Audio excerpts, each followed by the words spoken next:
Hello, Fooper Trooper Nation. I am your Grand Master of the Fooper Trooper Army, Ethan Klein, with me, my beautiful co-host, Ela Klein, my two co-hosts, Shredder and Alfredo about it.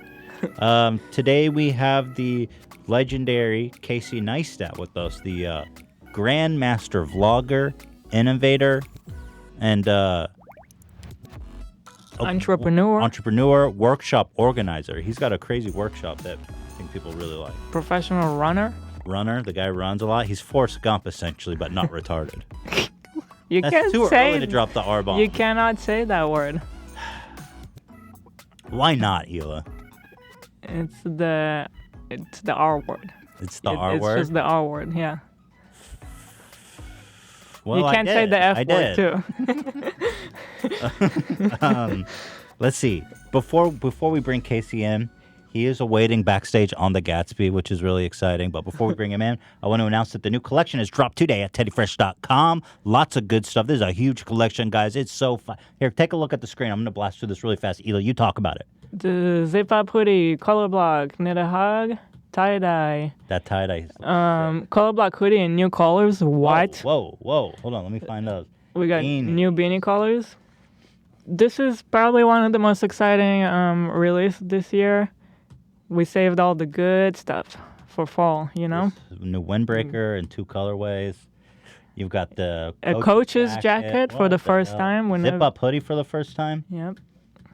Here's one of the new color blocks. Yeah. That's a t-shirt. Dude, look at that. Fuck, give me a break. Get out of here with that shit.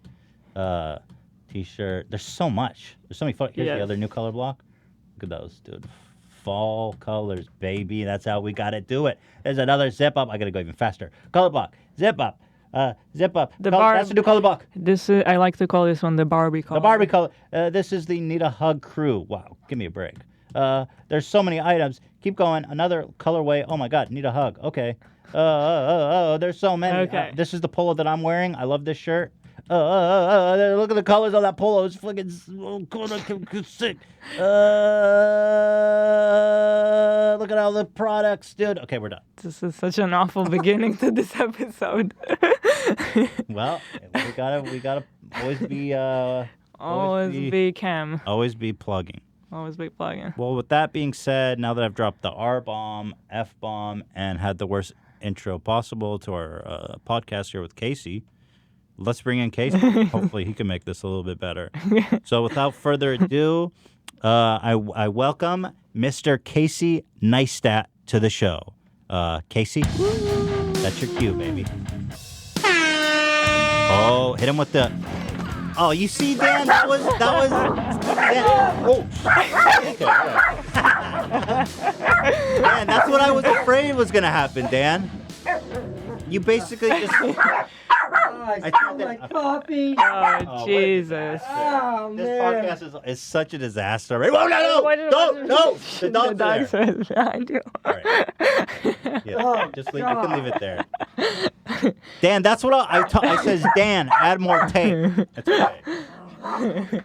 Dan. Good to see you guys. Good to be here. Good to see you. Welcome to the H3 podcast. I really appreciate the whole entrance situation. Well, it's supposed to be taped down more. I apologize because it just came up like a flap at a deli, but it's supposed to explode. Dan, that's what I was afraid of. You got to tape the sides. You know, I'm not. I don't want to throw anybody under the bus or anything, but stuff? you know, maybe throw anyone under the Gatsby. Maybe it's time for Dan to. Oh, you know what I mean? No offense, Dan. I wasn't gonna say that. Yeah, you did a great job, but besides that, Casey's here. I've got somebody. Casey's here to make some changes. I've got somebody who's good at taping. I can say. Are you telling me that you're taping. drinking? Is this hot cocoa or pumpkin something? It's definitely not pumpkin. It's, Thank God. This is a soy milk latte with some chocolate You don't syrup do in it. dairy Okay. or what? No, I don't do dairy. You don't do any dairy. Mm-mm. Are you lactose intolerant? Mm-mm. You just don't fuck with dairy. I don't fuck with Are dairy. you one of the people Are you who finds vegan? it weird to suck on cow tit? I am vegan. You are? Yeah. I What? didn't know that. Yeah, believe it. Since when? But you're so jacked. I'm like one of those jacked vegan dudes. That's cool. Okay, first of all, Okay, I first of all. didn't thank our sponsors, but Butcher Block and No, Bomb Butcher Bath. Box.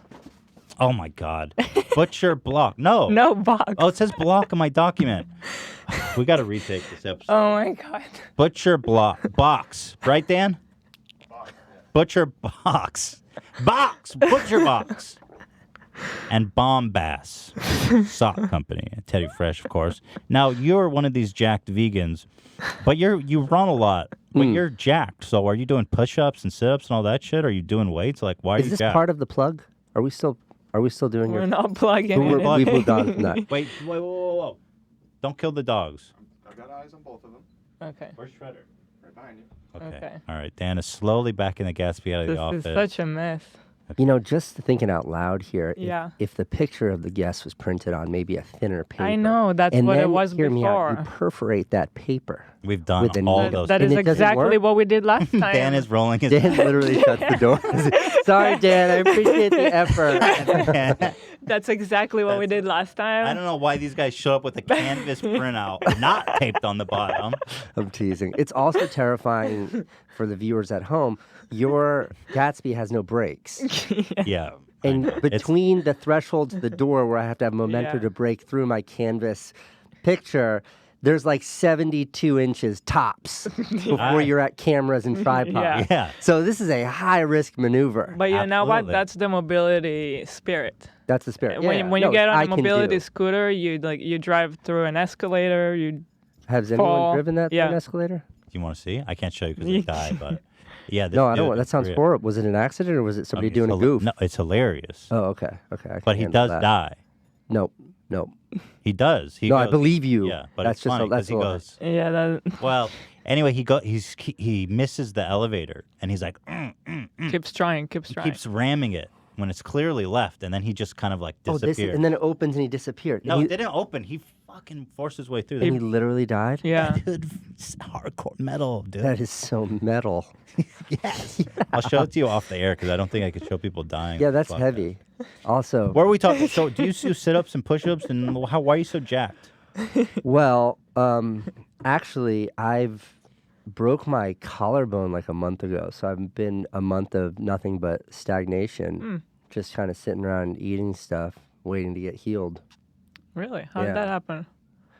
I was on like one of my many motorized vehicles, and had a little bit of a goof, and landed on the old collarbone. Interesting side note. Motorcycle? No. It was like a one wheel. One wheel? Yeah, it's like a thing. One wheels are amazing. I highly recommend them to anybody. But if make sure you're motorized? wearing Yeah, I've pads. seen Yeah. those. Yeah. And pay attention. I wasn't wearing pads, nor was I paying attention, and it like went into a pothole kind of thing, and just Oh no! So you were on like a boosted board, one wheel. yeah, it was like So one wheel looks like a you- balance board. You you- kind of qualify now for a disability mobility. You know, If you want I to am- try one. I should be on your. I should be permanently on the Gatsby. I'm going to show you guys just for dramatic purposes. I'll show you an X-ray of what my shoulder looks like because I'm expecting a really strong response to this photo because it is rather dramatic. You were going fast, presumably. I was going too fast to run out. You know, like when you're going really fast, if you like fall off, you can just run it out. I was going too fast to You run ate out. Oh shit. my God. You tried to run it out and you ate shit? I didn't try to run it out. It was just like that was- trying to. Okay, so that's looking at a human shoulder right there, and then cool, right? Sick. It's fucking awesome. dude. That's the human shoulder right there, and then that's a Oh wow! That's Oh. great. serious break. Yeah. That's Can a you serious show that break. to the? Can you see that? Can you see that? Yeah. Yeah, Got a break. your contrast is a little. Yeah, there's a break. That's a break. That's what Broken. a broken collarbone looks like. That's now. That's what it looks right now. Yeah. Wow. Kind of fucked up in So there. how do you treat? Do you just wait? Yeah. Wait in the. Okay, body well, if you want to regenerate? get into the nuts and bolts of it, it can be screwed back together. Ooh. But you got your sternum here, which protects your heart, and then you got your actual shoulder, which has all these little parts in it to keep it working. This collarbone's sort of a fuse. So trauma here breaks this. Are you fact checking me right now? Yes. Okay, so trauma here breaks this. So if you have a lot of metal there and you're active like I am and you take a big fall, either that metal is just going to wreck your collarbone or you're going to break something far worse. So you just sort of let Leave it it. heal. Let it be. Oh, Yeah. really? So it's going to be all deformed You can leave the forever, door but down. that's okay. And are you able? I know you just had a baby too, relatively really soon, right? Relatively, yeah. Cute. Are you able to hold?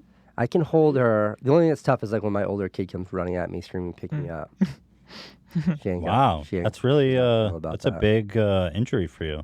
Yeah, it happens. Not to me. It doesn't have to be. I never broke a bone in my life. Ethan, you gotta just ride more electric vehicles in really compromised locations. The beauty of the Gatsby is that other people's bones break, not yours. I'm not sure anybody's gonna get hurt on the Gatsby. That thing feels pretty outfit for safety unless you go through an open elevator door. I'm fine. The people you hit. Other people are fucked. I see what you're saying. I gotta stop cursing. I said today. Yeah, no we said no today, cursing. Ethan. And look at me, I'm dropping f-bombs. I open with an r-bomb. Do you think that's okay? No, it's not okay. R-bomb's never okay. Because I open like hard with that r-bomb. Yeah. You know, talking about kids, what you guys have coming up is how you deal with your children when they swear. Mm-hmm. Oh. It's really easy when like a little kid just yells out like a swear word. You just say, "Don't say that." Mm-hmm. But when they use it perfectly, Ooh. With it's actual hard intent. to criticize. I was with my daughter at like the grocery store and we're trying to pay and they have one register open. There's 1 million people and they have like the self-checkout but nobody's there to help and all the lights are blinking. And we're just trying to get out of there because we just bought our food and we want to go home. And she looked at me and she goes, "This place is a shit show." Wow. And all I could say to her is, "You're absolutely That's right." pretty badass. You know, because am I supposed to criticize that? It's perfect usage. You encourage. That is a Do you have a definition of policy? shit show. Do you like curse in front of her, or do you not curse? Strictly no You curse. try not to curse in front of your kids. Yeah. But more importantly is you try to teach them when it's appropriate and when it's not appropriate. Owen, the older kid, was very good with that when he was little. Mm. And because we told him that when it sounds really bad when kids say it, and he understood that, he internalized that. But Francine, she's not down with that. She's like, "Psh." Like, I got my words, and I know when they need to be used. Our son doesn't understand words yet, but Yeah. that there will come a time in the near future where I will be faced with some existential issues. Yeah. But I really am trying to stop cursing, and from here on out, you will not hear not even one retard. Did you? I appreciate that. Although the way you just said that could have removed the context, and it would have. You guys listen to? Remember when Howard Stern went from FM to? Yeah, I listen. We listen nowadays. It's the greatest show, but and it's always been the greatest show. But when he went from not being allowed to swear to swearing. At first, it was doing a great disservice to his show. Really? It was just like, because everybody could swear, everybody was swearing. And then I remember when Howard put the kibosh on it, and was like, "Guys, no more swearing, no more swearing." Because if you use it too much, it loses its... It does. It's yeah, just no, I stupid. agree. You need that restriction to be creative. I love Jerry Seinfeld's approach. He thinks that it's basically like the easy way. If you can do the same without swearing, it's better. Yeah. I'm a big world history buff, and the F word was used so much in World War I that if officers really wanted to get the attention of the troops, they would issue a command without saying fuck in it. Because that's when it would be taken seriously, because the F word was just a part of every sentence. Really? World War I. World War I. These guys were off the 1914, cuff, man. 1918. Yeah, very serious. So let me dig in Serious here. world Let's affairs. get. Let's do go. it. I want you to know I did not Let's do an peruse interview. the Reddit thread for questions for Casey. That's good. Mostly out of fear. That's good. There's nothing bad. I want to ask you. I'm going to go out of order here. Did we ever have beef? I feel like I don't know that we ever had a direct No, I don't beef. think we ever had beef. I made some videos that you guys didn't like. And you were pretty critical of them, but when people criticize the work and not you, I think it takes a really weak person to take that personally, especially because like you kind of had a lot of points, you know. Like when I did something that was. Which ones are we talking about? Because well, like the Hillary video. Yeah. Hillary video. Like I thought Right, that's you the first one that I and remember. Phil had really smart, critical responses to that, and I think both you guys were right. I was going to ask, in retrospect, looking back on the Hillary vid, do you still stand behind that video, especially everything that's transpired since then? Well, I think you asked me that like right after I made it. And you gave me Ethan gave me like really smart feedback. Yeah, you, because you were like, I voted for Hillary Clinton. That's true. Yeah. And so, I mean, yeah, like I really think that the way and this is true for that video, politics, and just sort of everything in general, it's why the hot take is so dangerous. Right. Yeah. It's like when you let emotions lead instead of letting rational thought lead. So, I mean, if I'm going to get really into the weeds on that, when I look at a video like that, like what was my goal? My goal was to sort of share my perspective with my audience, why I felt that way, and hopefully compel them to try to empathize with my perspective. Okay, that's the goal. And then you back out of there and you're like, what's the most effective way to accomplish that goal? And that's where I think I really made a mistake. Like, I don't think my video was effective because I was too like upset and angry and emotional when I made that video. And I think those sort of emotions turn people off. And I think a more effective way would have done it, to have done it would have been like to volunteer my perspective, which I did in that video, wrong. But everything I said in that video about how I feel about the president, I still feel that way. I think a lot of those things have really netted out. He's kind of been the person that I foresaw him being. So I could have been, there was a much more effective way to present that. Right. And I also think like in that effective way of presenting that, like, and what made it so complicated is I was never like a fan of hers. She sucked. No one was. No one was. The And problem. that's why I think I was so frustrated. Yeah. It wasn't like, look, here's this amazing candidate that you guys should all know about. And here's this other guy who's not good, and here's why he's not good. I couldn't say that. And I'm not defending what I said. For the people that don't understand the context, Casey made a video back during the last election.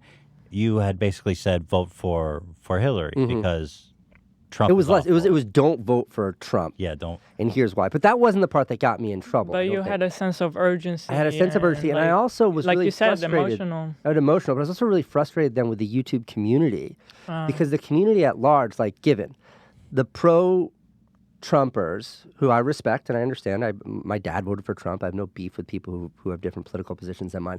But the pro-Trumpers were really intimidating leading up to the last election. Like, I know about it. You mentioned one thing on Twitter, you get attacked, and that sucks. Oh, that's still true. It's still true. And even just saying, like, even if I'm like, yeah, I voted for Hillary last, which I readily admit to, it's not like secret, but people, the pro-Trumpers are fucking, they're crazy, and it's scary, bro. And it's scary. They're the craziest people out there. Yeah. And I see your point. I feel like a lot of YouTubers, probably including us, are feeling like it's better to not take sides because you're going to divide your audience. Yeah, and that was upsetting for me because, like, I guess looking that was back, a thing for a while. But I think where you were coming from, and I can see, maybe I'm putting words in your mouth, correct me if I'm wrong, but like, it almost is like cowardice in a way because truly the reason that a lot of people, a lot of the reason that you don't want to get involved in stuff like that is because you don't want the heat. Because you know that the people are just so divided on it. So deadly. They're just, not even that, but the people that oppose you are just really so bitter. And they're so relentless. And they will try to ruin your life for opposing them. So it's like, it's a combination of, is it worth it, of even going there? But that's their goal, right? Is to make it unworth. Yeah, and I think I felt like that at the time. You want it to be like, screw these guys. It was more just like, look, if you have an opinion, if you don't have an opinion, I get it, no big deal. But if you have an opinion and you're scared to share it because you're scared of the repercussions, you are doing a disservice. And I think like the way I just said it right here just now, like that's a diplomatic, appropriate way of saying it. And I think in that video it lacked that kind of diplomacy. Like, I don't think I was right about it. Looking back, do you see that as a big moment in your career? Like, how do you perceive it looking back? Not really. At the time, it felt like a big deal, right? Maybe, I guess. People made quite a big thing about it. I mean, I jumped on that. I talked about it. I mean, a lot of people talked about it. But it's the kind of thing that people also move on, no? Yeah, I mean, I guess. It also is just like, I mean, politics is such a divisive thing, and it's largely absent, I think, within the YouTube community, except for the political channels, which are so political on both sides. You know what I mean? Like, I think Phil DeFranco has like one of the only really kind of fair down the middle, like apolitical shows. But when you look at like the Young Turks, or you look at the more conservative InfoWars, they're both super. They're really far on one side of the spectrum. That's right. But you kind of have to, because it's like you got to get your people, and you got to like kind of preach to the choir in that sense. Nobody really, nobody wants to listen to the fair and balanced guy. They want their views validated. They want to be a part of the community, and they want to, you know what I'm saying? It's like you've got CNN, you've got Fox News. Yeah, I this whole thing with Mueller's, or not Mueller. He's old news now. Yeah. The Ukraine. The whistleblower. The whistleblower. So I intentionally I switch between CNN and Fox News. That's what I do. I want to. I do the same exact thing. thing. I'm really curious what they're saying over on Fox News. It's important to understand both. And it's just. But it's like that, It's just shocking. The perception is so different. It's so, I mean, it's like also my favorite thing to do with podcasts rather is like I'll listen to a really liberal podcast. You know, like Crooked Media has some great podcasts. But then whatever I'm listening to on that, I thumb through like Ben Shapiro and find him talking about the same subject matter. And I find that like unless you expose yourself to really the extremes on both sides, it's hard to get an understanding of what other people think. Yeah. And I do want to, I do value very much. You have to really understand their argument if you're going to empathize with them in any meaningful way. Yeah. Like the abortion thing is something we've talked about here. People who oppose abortion literally think you're murdering a baby. What could be worse than that? It's like so in other ways you have to understand how they see it, because it's easy to be like, oh, that's just insane. These people are crazy. How do they believe that? But it's like when you realize that they're saying abortion is murdering a baby, then it's like, well, yeah, if you think about it that way, then it's hard to. Yeah, and I think where it justify gets dangerous is when you start to dismiss people who have differing opinions from yours because you're like, well, they think different, so they're just wrong, and you move on. Like that's not a healthy thing. Yeah. You have It's to- the I think norm, though, right? It's become the norm, and I think that's scary. I think that's Yeah. scary, like getting into talking about the broad implications of like the true egalitarianization or democratization of communication. The fact that like everybody can have a YouTube channel, everybody can say whatever they want on Twitter, everybody can communicate whatever they want to communicate. The things that go the furthest are the most polarizing, the most divisive. Like the more extreme you can be, the more impactful your statement, and it produces this sort of incentivization around whether it's extremism or sensationalism that will be taken to its inevitable conclusion. You just don't know what that is, and it's really scary. It's like, you know, who's really good at that is like the president is really like Donald Trump is one of like the best. I don't know how he tweets so He's much. unbelievable at how he's like the I don't know if I'm saying this right, the tail that's wagging the entire dog of the media world, of the conversation. Like, he is unbelievably good at that. Yeah. I agree. And you see smart news outlets that disagree with him just falling into line. Like, Right. he puts out the bait and they run right to the trap. Yeah. It's because they want ratings and it's juicy and everybody it's irresistible, right? Like, dude, like I'm just fascinated by how he's now. I want to see how he's spinning the whistleblowing thing. And Dude, I just listened to like the New York Times podcast on the way over. I keep talking about perspectives. I have to listen to the Fox News one on the way back. But this is like a huge deal. it Yeah. seems like a big deal to me. Like the more you scratch the surface. But like here he made. I got to read you this specific tweet.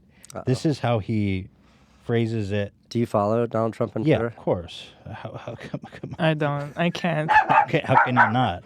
But this is how he phrases it, and this is how his supporters see it too, right? They go, "This is dead air moment. This is worth it though. Dead air. It's better be good, Ethan. This is important." By the way, Ela, the new Teddy Fresh line looks dope. Thank you. Really dope. Thank you so sorry. You're much. taking it to been- places I never saw. Oh, I that's never imagined. awesome. It's so good. That's so awesome to hear. Okay, I can't. I'm panicking. I want to give you guys a bunch of stuff. Yeah, outfit us. Okay. It's great. Cool. It's just so good. This is such a fan. Ethan, this better be like you. Well, better have I can. thought it would you be better Let have me another continue the bombshell over there for conversation. us. We have seen you supporting the Yang Gang. I mean, look, Andrew Yang, I think, is so fantastic. He's like he's fresh air, right? Yeah, and it's like, you know, I think people have said to me things along the lines of like, why are you supporting him? He doesn't stand a chance of Wrong. He winning. does, though. Okay, my response to that is irrelevant. Like, True. I do think he stands a chance, but let's suppose he doesn't stand a chance. I still think it's worth elevating him because he's bringing Because such his a ideas. brilliant perspective to Yes. things. Like I heard this breakdown of his universal basic income agenda. Dividend, And he calls it a freedom dividend. And I do think it's smart and I do support it. Me too. But beyond the financial implications of it, he tied it to about like human dignity. And the fact that like when you have nothing, you lack that dignity, you lack that compassion, you lack that understanding. And if everybody has just this bare minimum safety net, it will elevate kind of dignity, it will elevate the conversation, Yeah. it will elevate. And it was such like, there's such profundity to that concept. The idea that a president, like a presidential candidate could run on something that's that it's that like human. That's Right. that about elevating the humans, like the way that we all feel. Yeah. I also I'm love a huge how fan. I love that. I am too. love it. I love how everything connects when you listen to his solution. It connects everything, like mental health. All of it. You know, Love that guy. careers changing. Just everything is a part of the picture. Yeah, it really. For me, first of all, he's definitely the dark horse. He's the only guy raising, dude. He's at like 8%. That shit. It's insane. He's That's number 4 now. insane. And CNN and And NBC they still don't show his They face. still don't But mention him. Do you know why I love Yang? Even Bernie Sanders, who I'm a fan of now, almost looks. His approach Seems looks dated. almost dated because Andrew Yang is the only person who is looking actually into the future. These guys are trying to address these problems that we're facing now. But Yeah. Andrew next. Yeah. Andrew Yang is the only one who's saying in 50 years, in 20 years. But also, it's not even in 20 years. Right, a lot of right. it is already But happening. He's right. We misclassify a lot of the problems we see in society. Well, for example, this stuff we blame immigrants for. That's what he says. It's a robot problem, not an immigrant problem. Yeah. Right? And nobody else is say? even acknowledging that. Yeah. Plus his math hat. I love that. And plus, like, math is such a good, like, Yeah. MAGA is pretty great. Like, Make America Great Again, I think, is one of the best campaign slogans ever. But Ronald Reagan created Make America Great Yeah, Again. that's Oh, old. really? I Yeah, didn't it's know old. that. That's like 30 years He's- old. he- It's still amazing. He bit that from Reagan. He bit that, but he So can't it's a blame the guy. vintage Such a meme. good one. But I think math might be even better. Make I love America it. think harder. It's so virtuous and amazing. Yeah, it is great. I Yeah. rock the math hat. A lot of people ask me I got to about get it. that math. I gotta hat, get right? it. Yang is a great guy, friend of the show. I got to bring him on again. I have to say, seeing him on a show like yours shows a kind of understanding of what's needed to reach people. And I think Totally. a lot of Bernie Sanders was given so much credit for going on Joe Rogan's podcast, which certainly, like, God Yeah. bless him, was great. And I have to say, like, I'm pretty versed when it comes to politics, and I learned about Bernie more from Joe's podcast than maybe anywhere else. But Andrew had done it weeks prior. Andrew Weeks, did, he was on there like 6 months. Was 7, he? 8, Was a he? year before. he Yeah. did your show, and then when I was still in New York, I DM'd him, and I was like, "Dear Mr. Yang," I wasn't actually. I was like, "Andrew," I was like, "I'd love to do an interview with you." Like, same day, text me back. He's Yeah. like, "Great, Casey. Would you mind if I connected you with someone?" Yeah. It's like, motherfucker, Yeah. you are running for president. You can connect me with whoever you want. Like, just Yeah. a G. And I think that really demonstrates not just an understanding of like how do you communicate with people, but like, I don't know what your demographic is, but I assume it's younger than CNN's, and how important it is Oh, to yeah. communicate directly with that audience Well, as to where they are. He came here with this whole staff, and they're young people, and they're the kind of people who know who people like we are. So when I tweeted at him, I was like, "Hey, would you like to come on our podcast?" He's got people he's got good people to say this is important. Yeah. By the way, he deleted that tweet. The president can't delete tweets. That's why. he Wait, couldn't- Trump deleted a tweet? Wow. Yeah, he said, "Why the fuck would he delete that? What? He's kind of a bitch, isn't he? Like, just to be honest, like he's kind of a whiny bitch too. Like lately, he just whines a lot. This is what he said.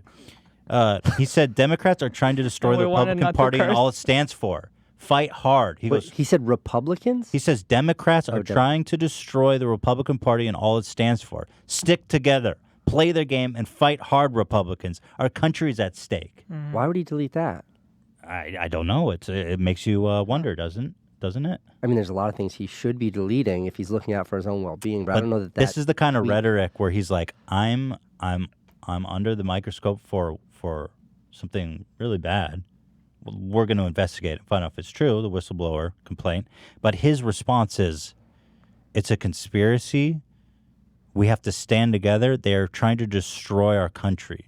Fight hard. Well, look, I mean, I think Like, wow. the real threat to him here is that if the implications, or if enough comes out of this whistleblower situation where it becomes unequivocal, like there's no, you either admit that what he did was wrong or you're wrong, like it's that black and white, which never happened in the Mueller investigation.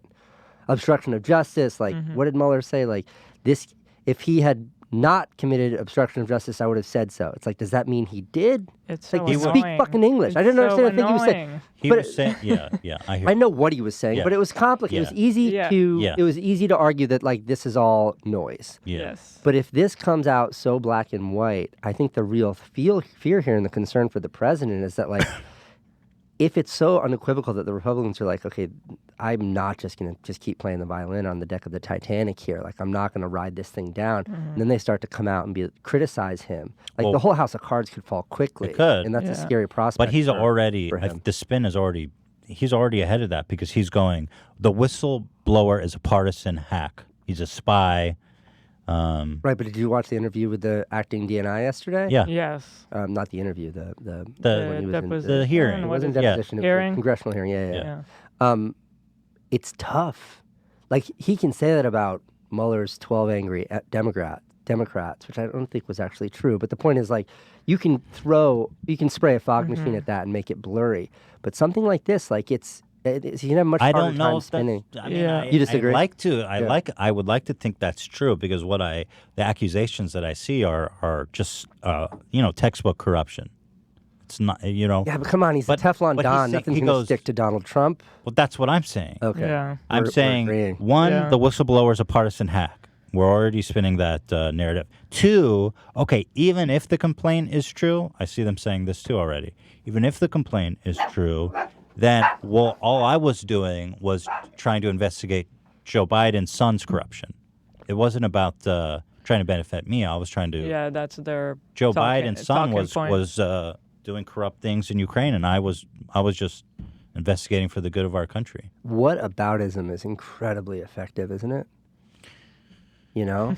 Well, people who are they're all in on Donald. So I mean, they'll grab on and hold on. But to even like I look anything. at my dad and I ask him about something like that, and he just cites all like supporting Donald Trump, and he just cites nothing but whataboutism.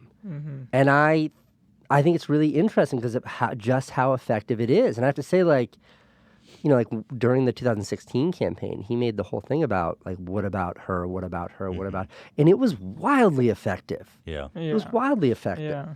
So in a situation like this, I imagine that's going to be his course of action. And I think you're right. It does stand a chance of like, Yeah, I mean, clouding the whole he's situation, definitely yeah. Teflon Don. yeah, he's good at that being Teflon Don too. He Hey, wears was sorry to Teflon. interrupt, but we got to go to break. Okay, thank Okay. you, Dan. Okay. Appreciate Thank that. you, Dan. Okay, we're going to go to a quick break. We'll be right back. We're going to get off politics, Yes. and we're going to talk more about. I can't even say because it's so good. What are we gonna? Okay, You gotta wait and find out. I cannot wait.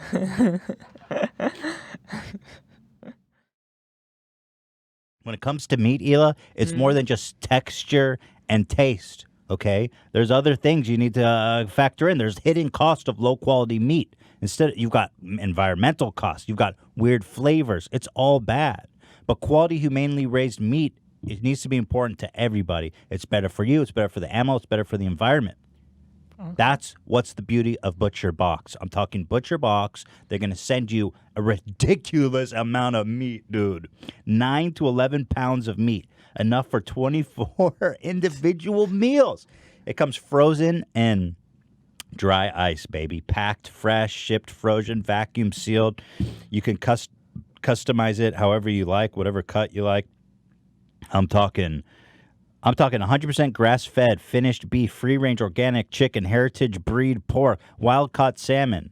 That's what I'm talking about. And some people can't even find that high-quality meats in their grocery stores. Maybe a lot of people don't have access to, grass-fed beef that isn't slammed full of hormones. That's what Butcher Box is so beautiful. They'll ship it right to your door, humanely made, humanely raised, healthier, better. It's a beautiful thing.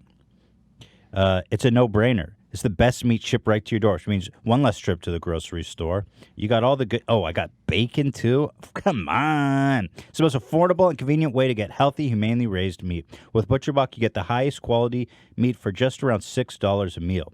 They have free shipping everywhere nationwide, except for those idiots in Alaska and Hawaii. Doesn't that suck to be Alaska and Hawaii? They can't get any of the good free shipping. Look at this. Here's my box, just to give you guys an idea.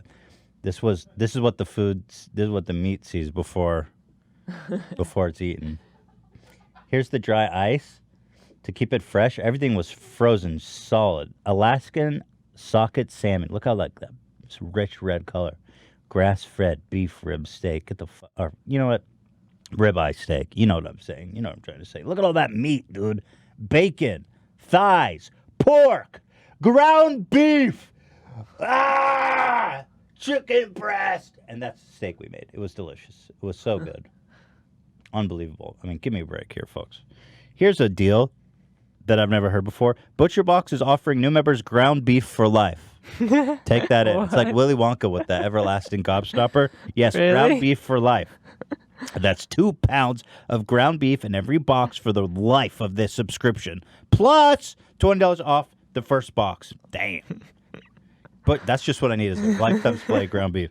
Butcherbox.com/H3 or enter promo code H3 at checkout. That's butcherbox.com/H3 or enter promo code H3 at checkout. You're going to need this lifetime supply of ground beef. You know that socks are the #1 most requested clothing item in homeless shelters? Interestingly, also in my bedroom, it's the #1 most. Does that mean I'm homeless? I look homeless. Well, Bombas is on a mission to change that. They created the most comfortable socks in the history of feet, and for every pair of socks purchased, Bombas donates a pair to someone in need. Designed with special comfort innovations, colors, patterns, lengths, and styles, Bombas are perfect for the whole family. Get your hands on a pair of Bombas socks, and your feet will thank you. Did you know that Bombas has donated over 20 million pairs and counting? That's a lot. Well, there's not a lot of socks. They must be good. They're made from super soft natural cotton, and every pair is designed with arch support and a seamless toe. Like that? A seamless toe? Yeah, because you know how sometimes you get that Oh, on your pinky toe? That's cool. Yeah. And a cushioned foot bed that's supportive but not too thick. My new favorites, well, don't put words in my mouth. They said my new favorites are their new Miro wool socks, designed to be breathable, dry, and never itchy, and just the right amount of thickness. Yeah, that's totally something you would say. My new Miro wool socks, they like those. With tons of different colors, patterns, lengths, and styles, Bombas also make the perfect gift for everybody on your list. Oh, that's right. The holidays are right around the season. Wow, here we go, guys.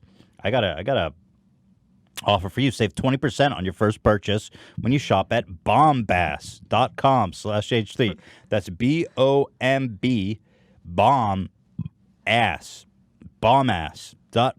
Bombas. It's just one S, though. Yeah, it's like bomb ass, but one S. Bombas. BOMBAS.com/H3 to save 20%. Bombas.com/H3. Hey, welcome back. All right, I promised some real juicy stuff, but I clickbaited you. I got nothing. Ethan's out of breath because he ran into the little boys' room during the break while Ethan and I were here really dialed in and focused. You can call it the little boys' room. How are you comfortable saying that? Little boys' room. Men's room? That feels awkward. That's better, no? Men's room? Men's room? The little boys' room. What's going on in there? Just little boys? I got kids and stuff. That's Yeah. what you call it. Yeah, little Hey, boys' buddy, room. go to the little boys' room. Yeah. Hey, sweetheart, little girl's room right over Yeah, there. I understand with the kids. That makes sense. Yeah. But you got to shake that once they grow up. If you it gets didn't have weird. kids, that would be weird. Yeah, it gets weird. Is it weird that my son's 21?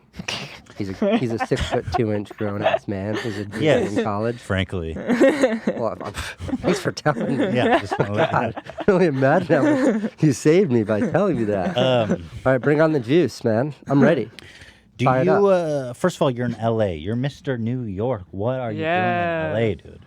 Why are you here? You know, everybody asks me about like how much I'm missing New York. I don't miss New York at all, except for you just said like I'm Mr. New York. I miss it being part of my identity. Mm-hmm. Like there's something about like New York is so harsh that anyone who lives in New York, they're like, nice. Like, Yeah. fucking You made going it. for You it. feel like it's... Not that you made, but like you're going for it. You are going for it. It is Like, so there's hard. no living there, only surviving. Yes. So if someone's surviving that city, it means they're doing it for a reason. And that is an admirable thing. So do you feel more comfortable here in LA? Do you Yeah, feel are you like kidding me? It's like vacation every single day. The life quality here. I live at the beach. That sounds good to me. It's incredible. Like, wake up, play with my kids, drop them off at school, like, go surfing, go for a hike, go home. Like, it's literally like vacation. My father-in-law says that he harbors guilt because the quality of life here is so good. He moved here too? Yeah. Oh. So that's the reason, like, that why we picked LA was Family. Candace's parents moved here a year and a half ago. Her sister loves lives it. here. They love They all live here. They're all very happy here. My big brother, who has a baby who's the same age as my baby, he lives here. So the family. Yeah, with My kids, you kid really brother's want here, my you really sister's want here. family around. And we always have family around. Is that why you always. moved here? Mm-hmm. And how is Candace doing? How's the family doing in LA? Good. C+. C plus. Yeah. There's problems. There's problems. But, like, C+ is Barely perfectly passing. packing. No, that's D+ is Well, barely it's a big passing. move, so it's a big change. But she's also a New Sure. Yorker like, at heart, right? So- I made it through 10 years of How are you? What's education your with a rating C+. in LA? A+.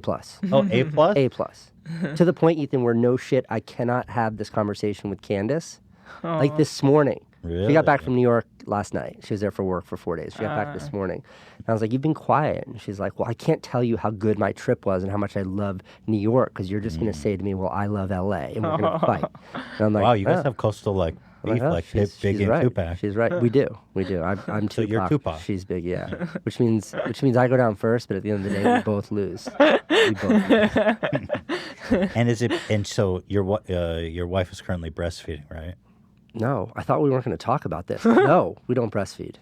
I mean, I don't mean to say it like that. I No, thought, she physically, my wife physically because can't. I'm just trying to. That's a swerve. I'm We're trying talking to about New York and LA. You're Right, bringing I'm up not trying to go into the breastfeeding? breastfeeding thing. I just wanted to kind of explore why she may be not enjoying the LA lifestyle.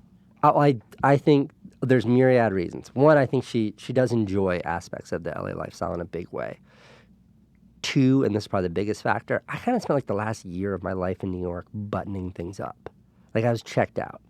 Like no joke, my wife literally put me in therapy in New York City because I was having such a hard time being there for the last year. I was just done. Like, I was like, the toast had popped up from the toaster oven. I was out. Especially because we bought our house in Los Angeles over a year ago. You were just dreaming of that house. Yeah, so for 8 months, I'm just in New York being like freezing my ass off, being like, I have this really cool place in Los Angeles that I want to start my new life in. Yeah. And she never did that. In fact, like her momentum in New York City was so entrenched in New York City that when we left, she just felt like it was, and it is, like she has a company there with employees. And I had 368 in that's New York, hard. but I have someone really capable, my partner there running it, so I have more distance than she has.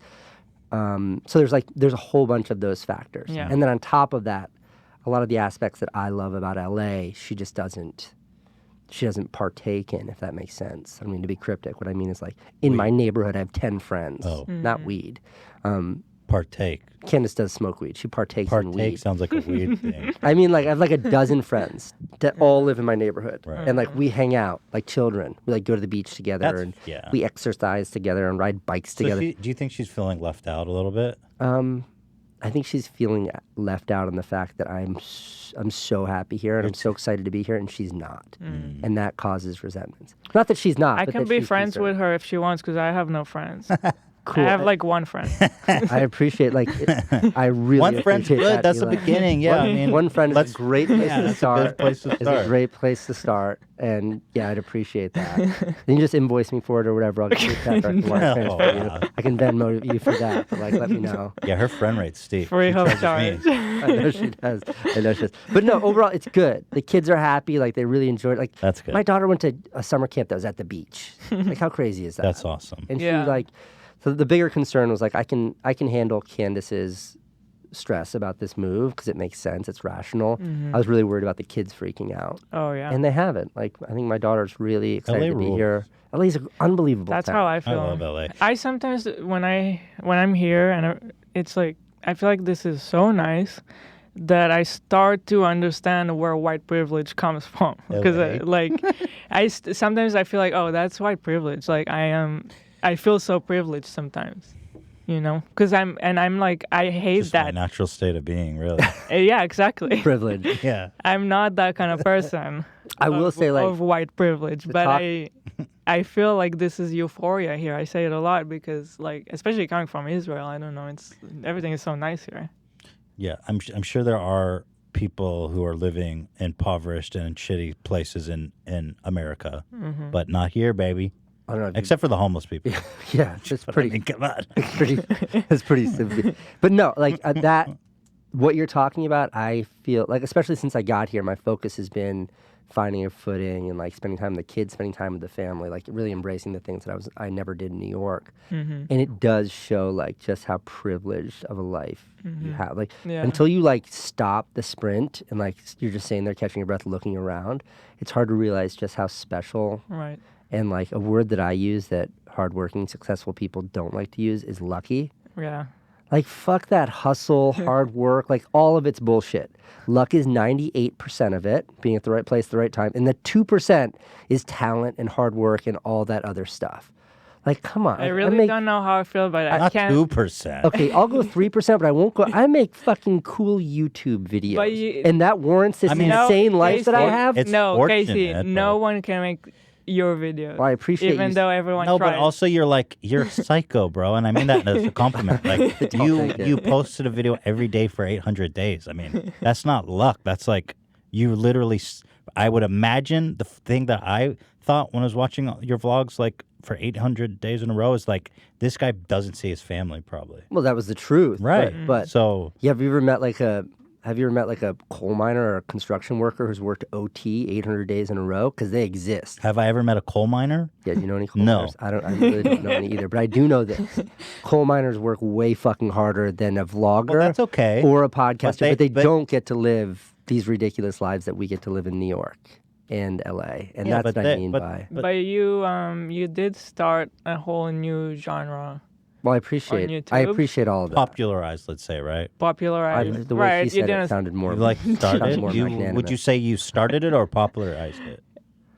You know, I don't know. Legacy's a funny thing. I'll but say start it for you because Thank you you, don't I want to appreciate say it. it for yourself. You're not. Yeah, you I'll seem say to it accept for you. that. I will say that, like, I think a lot of the initial success of my YouTube vlog was the fact that people hadn't seen anything that looked or felt like that before And, Yeah. and so frequently, with such consistency. It was a big part of it. yeah. Like, if you remember back to vlogging, which was still like a strange word, people didn't even know that word. Now it just means YouTuber. But vlogging in 2014, 2015 was literally like a couple of people who lived interesting lives and shared it via a point-and-shoot camera. But it was very linear, very linear and very literal. This is what I'm doing right now. Follow along with me. Right. And my approach was never that. It was always like, okay, 24 hours is such a long amount of time, and I know I can pull 5 to 10 minutes of rich interestingness from that to share. So it was like fundamentally a different approach. And I think that's what, when people like yourself, Hila, generously credit me with starting something new, I think that approach was really fresh on the platform. Yes. And that approach has been really widely adopted. But I think that if I didn't do it then, somebody else would have. Like, I don't think there's anything particularly revolutionary about that. I just think it was sort of an evolution of the process. And I think that I fit And into right that. place and right time. Yeah, exactly. Like getting back to luck, yeah. Like if I did my vlog now, But that's Nobody not give a shit. 3%. The luck. it's 3%, Ela. He's I being, don't know he's about being Eli. gracious. No, He doesn't believe it's 3%. I do. You're coming from the dude that runs 15 hours a day and used to work 22. You would say, It's I like have a you- stopwatch when I sleep. I sleep 3 hours a day, and I set a stopwatch. I'm like, all right, dude. Yeah, It's literally. not that's even an insane. alarm clock. That's it's a very true. You know, stopwatch. I was like, bro, you know that's like the most fucked up thing I've ever heard in my life. I had to get the work done. Yeah, your day is not 24 hours, it's like 48. Just trying to Okay. cram it. But let's stop sucking Casey's dick for Okay. a minute. No. It's not Okay. 3%. You Keep don't going. believe that. I do. No, you I don't. do. Jerry Seinfeld doesn't believe in luck, and I follow Jerry Seinfeld. Okay. You just got fucking owned. I mean, if you wanted to keep debating this, we can. No, I don't. Okay. I want to ask, but I am fascinated. And now that I've got you here, Yeah, I can please. ask you.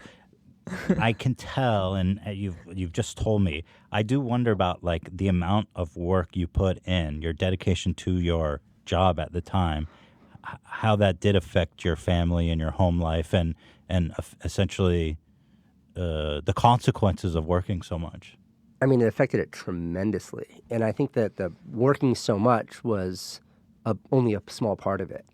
I think a bigger part of it was the fact that, my family was such a big part of the vlog for so long. Like when my older daughter now turned 1 or like 11 months, we stopped putting her in any videos in any social media. It's like the first time when she turned 1 was when the vlog was like 4 or 5 months old. And I realized that like, whoa, there's an audience here. People are watching this. I don't want to put my kids out there in this capacity anymore. And I stopped putting them out there. But even so, that aside, my relationship with my wife was a big part of the narrative. My relationship with my kids, as far as me being a father, was a big part of it. Yeah. And I think the social implications of that were as impactful, if not more, than the sheer hours I was working. And the implications of that were things like, if Candace and I weren't in a good place with our marriage, there's no fucking way she was going to like be chipper when I pointed a camera at her. Oh, And by chipper, I mean willing in any capacity. I mean anything but her putting her hand over the lens saying, turn that fucking thing off. So I used to like avoid fights with her, avoid arguments with her. I very deliberately used to quell any disagreements we'd have because I needed her for content. Yeah. And then looking your back at whole that, life, what a crazy thing that is. Yeah. It's like I'm disturbing the way that the world should work because I need content. Yeah. And I don't think that I'm like a particularly like maniacal person, but it does make me stop and think when I see much more invasive family vloggers. I don't mean this as a judgment. I mean this as a genuine curiosity, but people who rely so much on their children who aren't babies but are 4, 5, 6, 7, 8 years old, they rely on them for content. I was trying to rely on my wife who's my age, and I could rationalize for content. And I could feel the burden I was putting on her. I have the same thoughts, and yeah, I don't necessarily want to like call out anyone or make them look bad, but it feels wrong to me to rely on a child, even if it seems like the child wants to be involved and it's fun. They just don't know yet the full picture like an adult knows. You guys know the EB family? Yeah, exactly. That's we're familiar with them. Yeah, and they're really nice. I really fucking love them. Yeah, he's a sweetheart. I love those. I think they're doing everything right is where I'm going with them. And this is a huge priority of theirs. And we've had this discussion before. And they go to a really extreme place, which is like, what are the labor laws about putting your kids in videos? Like how do you quantify the value that they're bringing to the content? Are there? Is that value going back to them? There aren't. Well, that's the point. Is that there's nobody's looking at. And then these revenues being generated because these children are creating content. Where does that money go? Is it parents that are keeping that, or is it kids? I think these are all really smart questions that can be asked without pointing fingers. But just to bring it back to what you were asking, Ethan, it was just like, I was aware of it at the time, but only in retrospect do I look back and it's like, wow, the destructiveness of that on my own marriage and relationship was profound. And I talked to my wife about it now, and she says with no equivocation, she was like, you have not to me, because I did know, but she says publicly, she's like, you have no idea how close to divorce we were. Because it was like when I wasn't superficially being nice to get her to behave, to be in my videos, I was working. I was just working. Right. And that in itself, that's much more objective. And how did it affect the relationship with your son too? Because your son, your age difference is very small. What's the age difference between you and your son? Say like 16 years. 16 years. We're almost the same age. Which is so totally crazy. Every time I see you guys together, it's really something. I mean, you guys must have a really unique relationship for that purpose. But I've seen videos of you kind of like celebrating his birthday or something, and you're vlogging the experience. Did he also feel the brunt of that? Well, it's always been easier with Owen because he's old. And even like you go way back and you look at like my HBO show and you go back and you look at my really old content that he's in, he's always old enough to sort of consent and sign off. So like, when I think of some of the more, he went to college when I was about, I think a year into the vlog, a little more than that. And when, you sort of look into that content, like he and I driving cross country, drop him off at school, there's always kind of a discussion. Like, do you want me to make videos? Do you mind if I make videos about this stuff? Do you want to be in them? Do you not want me to do it? And he could always give me a very thoughtful response, which I think without exception was always like, yeah, let's make videos. Did he ever say no? Owen's never said no. In fact, recently, and this both made me sad and then really proud, recently he was like, can we take a trip together?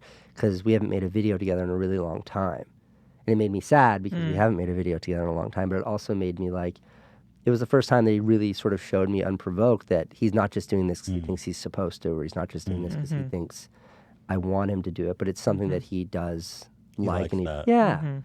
And like, it's very different from like Francine, my daughter, now being like, I want to be on YouTube, which she says. She says that? Makes me Every kid say that though now. She's eh? 4, she's my a baby, and the God. reason why is because like she watches JoJo Siwa. God bless her, I love JoJo. And she's like, I can do that, and she could, and she wants to do it, which is ironic because we don't have What do YouTube you in our think house. about that? As a, For me, it's like a hard no until she's like 18 or something like that.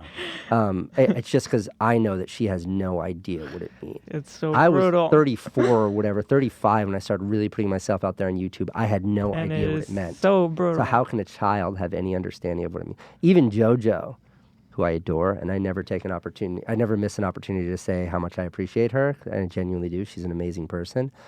Like, the burden that's on her and the criticism that she gets for who she is, like, for being 15 years old and be able to handle that in any I don't know capacity if you shows can. how tough How she do is. you- But to subject a kid to that seems really... I couldn't do wonder it. about the kind of the effect that being a YouTuber has on you psychologically, which is something that everyone at this table has been through. I think me and you particular have gone through a lot psychologically from I know I have. I think I can hear, obviously you have too, but correct me where I'm wrong. But there's such a I want to say like stress. Damage is kind of subjective, but there's a lot of like pressure on your self-identity, and you really put everything you think of yourself in an enormous pressure cooker, and it breaks a lot of people. It's broken me several times, and I haven't posted on H3H3 Productions in a while. We're doing this podcast now. You haven't posted on your channel in a long time, you know. I wonder what your thoughts are about that. What it's like, it doesn't seem to exist so intensely in other mediums of entertainment and video production. But this whole thing about creator burnout is related, I think, to it. And you do see a lot of turnover of YouTubers, too. You see a lot of YouTubers coming up and going out. It's people can't possibly understand the enormity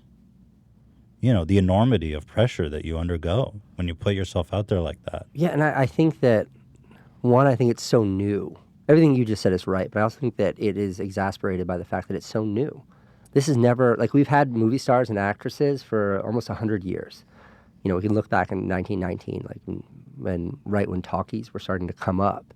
Movie stars were movie stars then, and they were famous, and there was some understanding of that. But this is so new, where your own fame, your own notoriety, your own success, financial and otherwise, is all within your sole control for the most part, compared to traditional mediums, traditional entertainment mediums. So, like, yeah, you're not just burdened with like your physical presence because you don't have a publicist, you don't have a PR person, you're physically putting yourself out there. You're literally putting yourself out there every day. But you're also consumed with the burden of the actual production. You're not showing up on a set when you get a call sheet. This is your operation. Like, we're sitting in your studio right now, and you guys pay rent in the studio. You pay everybody's salary that works out of your space. And so I think like the burdens are holistic, and that's never existed before in this medium. You're an actor and you act. You're a director and you direct. You own a studio and you own a studio. But this is some sort of an amalgam of every aspect of the world of entertainment tied into one. And then that amalgamation is distributed via global network that can be reached by more people than any television network has ever had access to. So when you look at it in those sort of extreme but literal terms, yeah, of course fucking 20-year-olds and 18-year-olds that put themselves out there are gonna crack, are gonna buckle under this sort of pressure. Right. And I think that I'm an interesting case study in that, because I did work in the traditional facets of media for a dozen years plus before I jumped into this world. So I have some understanding of what the more traditional elements are like, and then I have a really good understanding of what this world is like. And yeah, and the burden is is wild. It's wild, and I think it's underappreciated in a way that I remember when Justin Bieber came out a couple years ago and he said he's not doing meet and greets anymore. Mm-hmm. I don't know Justin, but I was so proud of him because he was so eloquent in the way he communicated that. He's matured a lot. Yeah. It's been cool. He's to matured a watch. lot, but the way he said it is something like, it's not meaningful for the fan to meet me for 1 second. It's not meaningful for me, but it stresses me out, and it's very burdensome, and I'm going to lose a lot of money by not doing it, but I'm not going to do it. He was scrutinized for that. He was chastised for that. His fans called him we do everything. We give you your career, and this is all we want. You won't give it to us. And I thought he was so right. I thought that he was so perfect in that, in the way he dealt with that. The meet and greets are so tough. We just came from one in New York, and the line was so long, and we want to make it a meaningful moment, so we actually take a few minutes to talk to each one and really, give them like an interaction. But trying to churn them. And then we feel bad because we don't get to meet people. Yeah, and then we felt bad because by the time we left, the line was still the same size, We're there for 5 hours. And it's a tough, I don't know how you do it right. But I think doing that constantly would just feel really bad. It would. I think I don't think there is a way to do it that's right. I won't do it. I've done them before, and now I do a lot of public speaking and things like that. It's always in the contract. Casey is to do a VIP meet and greet with up to 300 people, for me, it's a hard no. I'll lose a very valuable job over that because I've also gotten crazy, as I'm sure you guys have. You get paranoid. I really get insecure about this stuff. Dude, we had at our meet and greet, we had armed guards, 5 armed guards. We do this. Dude. You definitely get paranoid, yeah. You get and it's you get paranoid about safety, but then there's psychological other aspects where emotional paranoia, where it's what do these people want from me? What does this one picture need? I need a moment right now to catch my breath. I need to chew a fresh piece of gum. Everyone's watching you. Why is everybody touching me? My hands are dirty. Are there germs on my hands? And it's just shaking. You start to go crazy. Yes. You start to go people breathing on you, and you can smell them. That degree of intimacy with strangers who know you. Yeah. Not you to don't sound know like a anything psycho. You about don't know them. anything. But this, when you're doing 300 people in 90 minutes, all this shit's going through your head. I cracked, and I won't do it anymore. The meet and greets are intense. It's so intense. I do avoid doing. They're for the record. Everyone who was there, it is very wholesome. It's nice to see up close people tell you that your work is meaningful to them. It's great. That is very impactful on me. But I think we've only done 3 in our career, just because it's so. Total. It's intense. It's a lot. I can stand on a stage in front of 3,000 people and be cool as a cucumber, super comfortable giving a talk, put on a movie that 1 million people might see, super comfortable with that. The minute I step off that stage and people come over to shake my hand, I start to panic. And it's true in every aspect of my life. And I don't remember always being like that. I never remember having this sort of anxiety. I don't go out at all. I don't go out to dinners. Let's catch up. Let's go to this party, get invited. I don't do any of that stuff. And I don't think I ever had that before. I think it's a big, I need to... Yeah, because before, nobody cares about you. No, nobody cares about you. And that's a very comforting thing. Nobody wants to come and say hi, and you're not worried about who's noticing you. Yeah. When you're very conscious of everything when you're out in public, But you brought this up, Ethan. You brought this up, and I responded by saying this is such a new phenomenon. Yes. So I was Jerome Jarre, former biggest viner on the planet, amazing Jerome Jarre. He is one of the most incredible people I've ever met. He dropped his entire very valuable social media career to become a philanthropist, and he's been in Bangladesh for the last year helping the Rohingyas who are being persecuted. He's an unbelievable individual. And we're in my house, and he's telling me about what it was like living in Bangladesh, what it was like essentially living as a refugee and helping these refugees. And I'm staring at him, and I'm sort of drifting off, thinking back to my friend Jerome 5 years ago, who used to make the goofiest vines. And then I was thinking about Nash Greer. Nash Greer, great guy. He and I have been texting. He's having a baby right now, if he didn't already have it. He's grown up and all stuff. And I'm thinking back, Nash was this teenager on Vine. He used to do silly things, and girls loved him because he was so cute. And I thought about the fact that, we're just starting to see the first generation of YouTubers that dominated and are starting to fade away, and what happens to them now. But Vine, we absolutely have a generation of these social media superstars, Viners, who are no longer. And what's happening to them now, and understanding the psychology of that. And we all have movie stars from the 90s that were huge that kind of went away. and we can look at their lives now, but we've never had that in the world of social media. And that to me is fantastically interesting. Yeah. Question that I think about too is like these movie stars that are no longer fit, they probably made enough money to live fat forever. Social media people, not necessarily. Not necessarily. If you make a couple $1,000,000 and then your career's over for whatever reason, that's not enough, dude. Especially to float if you forever. especially if you make that money when you're young and it feels like there's an endless amount of it. And also, It's not. not that many social media stars have made a couple $1,000,000. Right, and that's a lot. That's even a lot. That's a lot. very That's what I mean. successful. I mean, it's Yeah. more like you're getting $10,000 brand deals once or twice a month, Right. which is an ungodly amount of money. Yeah. Yeah. And that's more than my parents have ever made, and it's more than their parents have ever made. And you're like, shit, this is incredible. I can live this I'm life rich. I'm rich. Yeah. And then one day it sort of dries up. What do you do? And what do you do? So I think You know what you do? You become Mario Lopez. I've seen that guy. incredible career, incredible Mario career. Lopez is on like every What does he info. do? Like we were in the hotel and he's doing like the hotel promo. Mm-hmm. You know Mario Lopez from Saved by the Bell? He probably muscle has guy. good residuals though. The handsome ones. I don't know. Maybe not. But the point is, like, that's amazing. He's really found a career. I was at Universal Studios with my kids the other day, and like he was there with Entertainment Tonight or the hell Exactly. show he's on. But for us, it's not the same. No one wants. can't do that. No one wants our face on anything. I'm not doing that shit. Yeah, I cannot. I have not Dude, been this is invited it. to host. I've known for the past couple years now.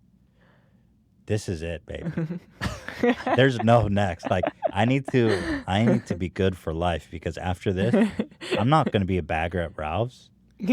I can't be a bagger at Ralph's, bro. And I'm not going to do anything else. What am I qualified to do? Whole Foods. I'm going to be of Whole Foods. Now we're talking. Well, that's very premium. I will say, like, in a, but you know how much shit I'll get? I can't just go bag shit now. Like even if I wanted to, you know how much shit I'm going to get from shoppers? there was a really interesting article a couple of years ago, and it was about like medium. I think they call them middle class social media stars, something like that. But it was about a YouTuber, and she, at the time, this is years ago, she was like, I'm not making enough money off of my YouTube channel to not work a day job, but I can no longer work in Starbucks because so many people were coming in being like, whoa, aren't you that YouTuber? And it was an interesting phenomenon to study. I've been there. I'm not there now, thankfully, but for a long time in our career, we were both too famous but not rich enough. There was a crossover there where And now you're just famous enough and rich enough. yes, we're fucking. I mean, we're dude, jacked, I bro. drove in on the Gatsby. I know. I know. Yeah, how, that's I the know ultimate how status well symbol. you're doing. It is vivid. Dude, $3,500 we dropped on that. Okay, that's insane. That's a status symbol, Proper dude. used Toyota for $3,500. That's what I'm saying, dude. No, I'm rich. Thank you for noticing. You need one though. I need a whole fleet of them. I was talking with a friend recently who's like struggling. A very successful guy, but he doesn't know what's idiot. Doesn't know what's next or where he's going. And we talked about this idea of like when you find your perfect fit in your career, like what that is and what that means. And he was thinking of it as like, I haven't found it yet. And that's frustrating for me.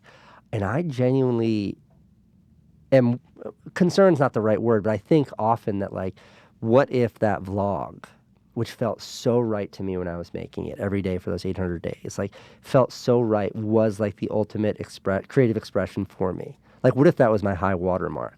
I mean, I don't think I'm going to be bagging at Ralph's anytime soon, but like, yeah, I think about that too, you Yeah. know, as I sit here. Well, it was until it wasn't. Yeah, right? exactly. Because you started, obviously, your whole family was starting to see the consequences, and it was becoming negative. No, but there's a time and place. Like I have that feeling too.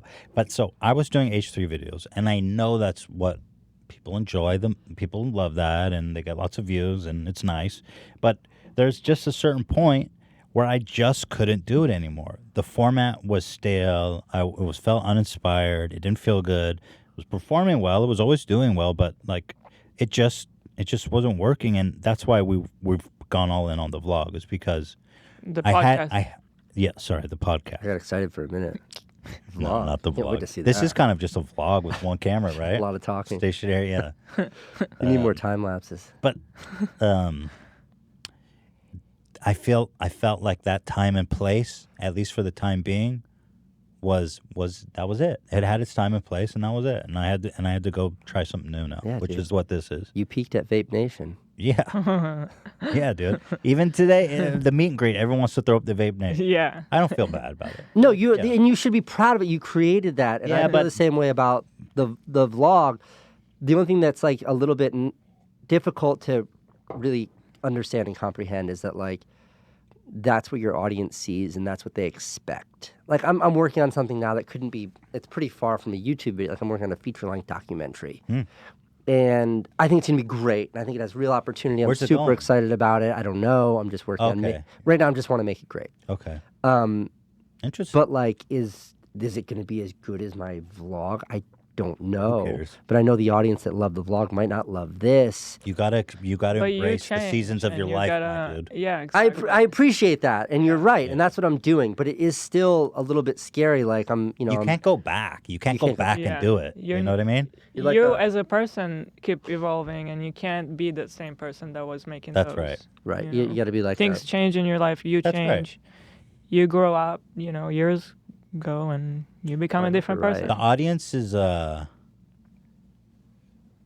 thing is you have to try your best not to let the audience dictate your content, because the reason that they like your content, the reason they watch you to begin with, is because it's a genuine expression of yourself. That's the best content. And so if you lose some, you gain some new ones, but ultimately as an artist you have to be as true to yourself as possible. You have to ignore everything. Yeah. And I've gotten pretty good at that. I have to say, I feel zero pressure from my audience. I feel it elsewhere. Zero Where? pressure from my audience to be creating content. Where do you feel it? Right now? Yeah. I mean, like financially. And I don't. I wanted to ask you, do you have an income right now? I mean, I don't think I do. I mean, obviously you have passive income for I your have existing passive content. income from not just content, but also like I've got my hands in a million projects at all times. I do a lot of investing and a lot of things that I think are sort of my long-term opportunities. You don't have in life. an active income. I don't have an active income right now. How's that feel? Fine. It's fine. I think But how's your baseline? You're still like spending. Goldie. No. Like the money you bring in every month. I'm fine. You're gold. It's okay. Yeah. I'm in the black. Is that the good one? Yeah, I'm in the black's good. black. I'm in the black. What's the black? You would think means that you're it would be green, but Being in the black. red. Being in the red means when you're Okay, bad. red is like you're not making as much as you're spending. No, yeah. And exactly. black is like okay.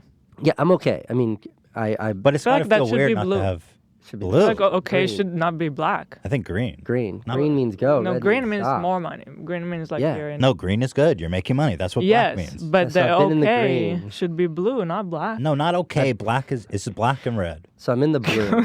So I've been in the blue now. No, not the blue. No, I mean it's stressful because like, I do worry that my most valuable asset is my YouTube channel, and I appreciate that. And I think in order to like be able to sort of, it's not just AdSense, it's the brand opportunities that I have, which I love those. Like, I would have never gotten to fly behind a drone in a Santa suit if I wasn't able to work with brands. I would have never been able to like turn a shopping mall into a playground for underprivileged kids if I didn't work with brands. Like I love working with brands, but that's also the bread and butter. Like that's where a significant amount of, I think, most successful YouTubers' incomes come from. Yeah. And if you're not making content, you lose those opportunities. So like, The insanity of it, right? yeah, that's part of the madness. It makes it hard to say no. So, I mean, yeah. For us on H3, we still had a lot of sponsors lined It was up, so and hard we to just tear apart from it. didn't. We had to tell them all like no. Yeah. not happening. I mean, so I'm in a similar position, but I'm trying to like literally line up brand deals that are like, if I can commit to one brand deal a month. Dude, that's what I tried. That's and where I we couldn't do were. it. And I was like, I lined up brand deals for the whole year, Yeah. and I was that's like, why. I can't do You it. had to come. I can't do it. Well, then But, to each their own. hearing you and understanding the frustrations you both have had with your main channel, I don't have those. I don't feel like my content's like I don't have those sort of struggles. I feel really good about the content that I'm making and have been making, and I want to make more of it. The problem, the obstruction for me is distraction. I mean, laziness could be a way of looking at it, but I'm not exactly. What kind of living by- distractions? Like I would rather go for a hike or go surfing or explore this new place. Enjoying like, your actual life. Yeah, I haven't lived. Because you've Right, been but in you- the grind for so long. Ethan, and when you say enjoying your actual life, it sounds It's indulgent, and I think it's not indulgent for me to focus 30 hours a week on making a video to keep my lights on and make sure my family has health insurance. yeah, but you did that for so That's right, long that's and right. Yeah. ignored the other Everything. Yeah. It's such an extreme. So no, I've swung the other way, and given I've only been here for 2 months, and in those 2 months I have been working, made a couple of videos, but I definitely wanted to take this time to settle and focus on my kids and focus on, honestly, like focus on things like this, like being on your podcast is a priority of mine. Yeah, and, I've been wanting to get you in here for a while. You know? Yeah. I haven't said yes to something like this or being on Phil's podcast or working with other people. You know, like I did a really fun collab with Jake Roper for his new original series, which was really fun. Yeah. Like before, it's just a blanket no. Yeah. And like this is so rich, like getting to spend time with people that I both admire and care about. Like it's benefit. I'm talking about Jake. Oh, yeah, yeah. I benefit. coming. You benefit from that. That makes you a better creator. It makes you a better person. Yes. So that's where my focus is. And like the pressure right now is like I need to put some structure to my hours, be a little bit more disciplined, and focus so I can resume a sort of cadence with my quote unquote job, which is also happens to be what I love, and also like I get satisfaction out of it. Like surfing and running around and goofing off all day every day is really sexy and cool. But I start to feel bad because it's like I'm not kids and doing. shit. It's You're not not- that. Most of the time is with my kids. But Oh, that's great. It's I like feel bad you're because I not don't feel like being I'm productive, right? That's right. I don't feel like Yeah. I'm doing anything. Yeah. Yeah. Like there is something that's very self-fulfilling about Yes. even the if best. your job is as From- absurd as making YouTube videos, That's I still true. feel like I'm doing it. If I've we been- have like a really rough week, and by rough I mean like really busy, a lot going on, it can be like so hectic, but then it feels so good at the end of the week because it's like, wow, we did so much this week. Yeah, it's It's great. kind of nice. Today, it's But- Friday, baby. Yeah. That's going to be one of those weeks. That was like the addiction with doing that, uploading every day for 800 days. Mm-hmm. It was no joke. Like this, I've never been a drug guy, Great but that's euphoria, the strongest dopamine. addiction. You're like, Yeah. boom, upload, Because baby. the second you click upload, especially Yeah. like Yeah. of those 800 days, there was like 600 where I was like 8 a.m. 7 days a week was when I'd send it live, and like finishing it and checking it back and watching it back and seeing it like go from like 240 to 1080, Yeah, and the then whole like at thing. 7:59 hitting publish. It was like, there it is. There's my fix. It is. When we were back in when we first moved here in LA, we were doing like 2 or 3 videos a week. We were like crushed. Like just It was like- a felt lot good. for It us. felt good. yeah. Yeah. You're just like, yeah, dude, you're hitting that. Your main line. But whenever You're mainlining it. It feels so like you whenever need we that. tried that, we start to see our personal life go down Suffer the big drain. time. And that personal life becomes much more consequential when you have And- children. Yeah. I do think that we've struck in a good balance now. I'm happy to say with the podcast and the Teddy Fresh, we are extremely busy, but it's manageable and fulfilling. And I'm able to spend time with my son and to have some time in the evening to watch The Bachelor, for example, and Bachelorette or Bachelor in Paradise, whatever you Bachelor in Paradise suck. Is struck in a word? struck in. Yeah. Can you use it in a sentence? You just did. And that's why I'm bringing it up. Oh. Yeah. Did Then he? yes, I it don't is. know, yeah. You know, if you think people are going to give you a hard we time make about up the words political here. conversations, I think, your audience might lose it. If Your they- vocabulary is really nice, I noticed No, today. he's trying to flex it. I'm trying to Okay. flex. I've got a Don't thesaurus. compliment him I've got a with that. He just- thesaurus I right here. complimented you enough Stricken. today. Stricken. Strucken. Stricken. I think you Struck. use struck is stricken in the past tense, Struck. but not strucken. Do you Struck. really think this is a productive conversation to have right now? I will dwell on this in my inner dialogue for like the next week and a half until I get to the bottom of it. There's a Dan, strut look it table. up. Yeah, for the For the folks at home who are hungry to know if strucken is a word. But no, finding that work-life balance, I do think is like really is that's the key to good. happiness. And I also do think that like making the videos on H3 Productions, like we made one recently, which was the Instagram reality real. one, which I thought was just fulfilling and it was fun and it was great like and that everybody. video a I lot. was very happy with the whole Didn't you experience. start a war with like Trisha Paytas with that video? She's a lot of fun. She is a lot of fun. It was great. But I do want to go there again, I think. But I'm really enjoying the kind of, I'm on a little different vibe right now. I'll say Good. back to you what you just said to me a little while ago, which is that if you can ignore the demands and requests and expectations of your audience and just do what's true to you, you will find success. Mm-hmm. And I'm saying you, but I don't mean you, Ethan and Eli. I just mean in general. Mm. And that's the place, like, I do feel really happy right now focusing on my family. When I sneak away to my studio for 2 hours and I'm editing, that makes me feel even happier. So that's the path I want to continue. And, like, Yeah. before I came into your office, I was sitting in your parking lot, which, by the way, do I have to pay for parking to come do this? We have We'll validate. Did he give you shit? I didn't bring my ticket in. Can you just stamp my Oh. hand? About it. We Yeah, can give you the yeah. stickers. I meant that very lightly, by the way, as a joke. You guys got really serious when I said that. Well, we have validation, and we'll give it to you. But I'll say, like, I mean, the This joke is a wasn't business that lofty, we it was run a- here, and we when have you stick- The validation. question was serious. when wasn't you it? stick your, if I had to pay the $3 to park, I'd still come here and be happy to be on your podcast. When you stick No, we your, will validate you, Casey. when you're validating me. We just by having validate me our on. guests. When you stick your head in the sand and just ignore all the noise and do what like really you find fulfilling, Right. it's obvious. Like you can feel it as a viewer, and Yes. that feels really, really good, you know. And I think that it's very hard to remember that. It's And very to trust that. and to trust Yeah. is a better word. To be able to trust Just, that. it takes Yeah. a while to really get there. I think we've gotten there more recently, but it really, I mean, Yeah. we've been doing this now for like, what, 5, 6 years? It's everything? Yeah. I mean, yeah, I guess, yeah. But, I mean, you know, it takes time to learn these things. You have to really put yourself through it all. Yeah, I went on this. Like, Strucken is an old English word, by the way. what is the definition, though? What you expect? I mean, it's the past tense. Struck Talk by? about tenses there. Go ahead and define it, Dan. Gosh, damn. Yeah, it's just so the much past to tense ask. of stricken. We Yeah. can't hear You're you. really slowing down the show, Casey. I know, but it's important to get this right, and then we can gently move on from. I heard that. Go ahead. Oh, Go ahead, Dan. you couldn't hear me? No. Strucken is the past tense of stricken, yes. In And what Old is English, stricken? I was so strucken. It's obsolete. So is but that good? We'll let it slide. But if it's in, We're letting it slide, Dan has ruled. but that means not only is it a word indeed, but you used it properly. Zach, why don't you play Ethan. Mega Doodoo? Why do you type Mega Doodoo? He goes Mega Doodoo. We have- DD Yeah.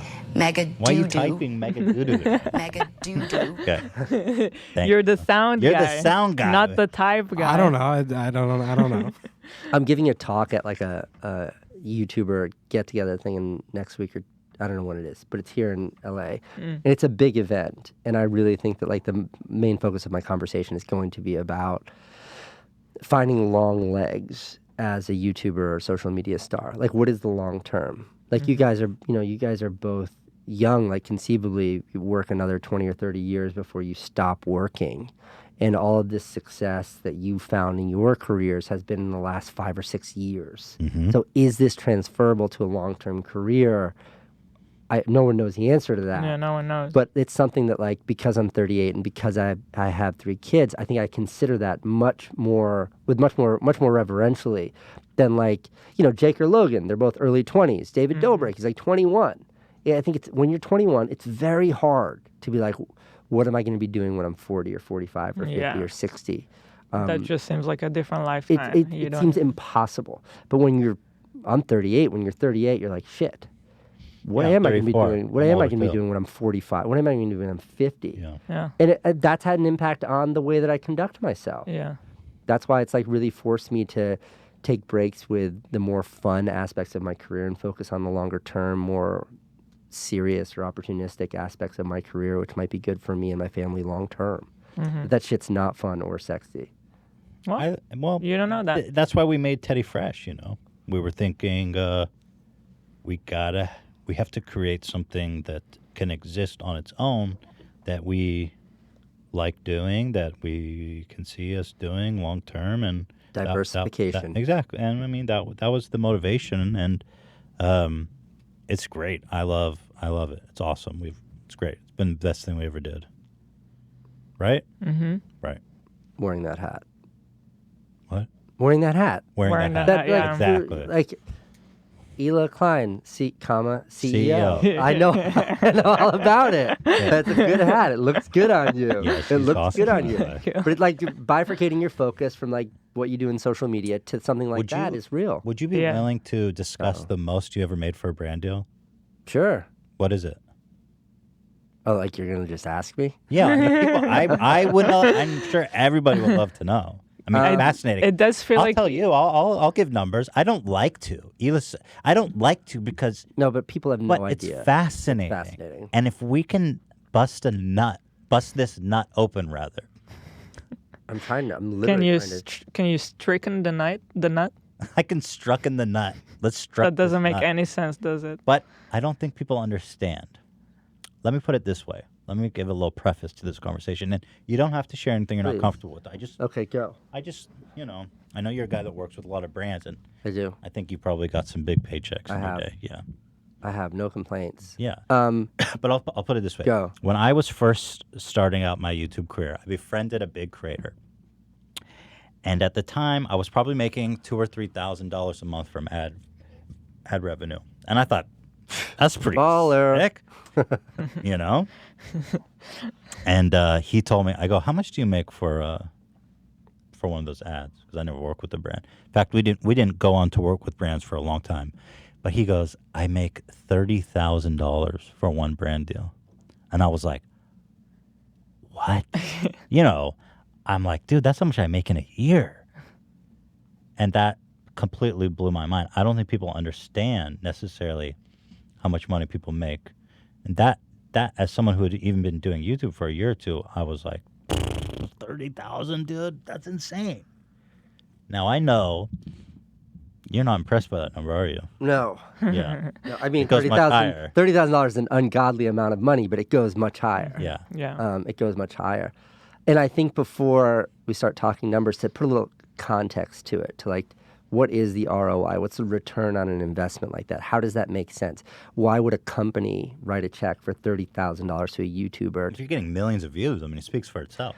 Sure, but I think like I look at my wife Candace and I look at what her ad spending is, which she has a tiny startup, Billy. Like they're bootstrapping, they don't do a lot in revenue, but the amount of money that she spends on Instagram, on Facebook, and then just on online ads, and then there's a very literal quantification of her return on that investment. For every $100 you make, you'll make this much back. And then when you start to apply those same sort of metrics to a well-executed brand deal, which are the only kinds that I try to do. Like I try to do it well, so it's really good for the brand that I'm working with, and it's good for me. You start to see that makes a lot of sense. When you understand that like Coca-Cola spends hundreds of thousands of dollars for a 30-second commercial that plays during a basketball game that literally nobody watches the Go commercial fast-forward it. Yeah. because they fast forward. You go take a leak, you talk to your friends, like you have a fucking cell phone in your hand like I do, and when a commercial comes on, you are not paying attention to that Arby's commercial. They're paying hundreds of thousands of dollars for those 30 seconds. What's their return on that? And then you start to compare that to having Ethan and Hila talk about that same product for Personally 90 endorse seconds, it. personally endorse it and why they endorse it. Connect with their audience in an entertaining way that they're actually Yeah. engaged and they're listening. Like, I'm not going to talk numbers because I'm working with them right now, but like, Coca-Cola? no, NordVPN is a company that I yeah. work with, and Nord's worked with a bunch of creators Yeah, and stuff. I think we but work with them. they're wonderful, but I Oh, You work with ExpressVPN. Sorry, we're going to have to Yeah. blur that. whatever, without naming names, any VPN company, a VPN is a really difficult thing to communicate. Like, Yeah. either you know how it works or you don't, and if you don't, it's a lot to explain. And on top of that, like, can you advertise something like that online? It just looks like it looks strange. You don't understand what it is. So, what's a way to communicate the complexity of that product, and then explain its value, and then hopefully have customers go and buy that product? You can do that in a fucking TV commercial? No way. You can do that with a banner ad? Like, where and how are you going to do that?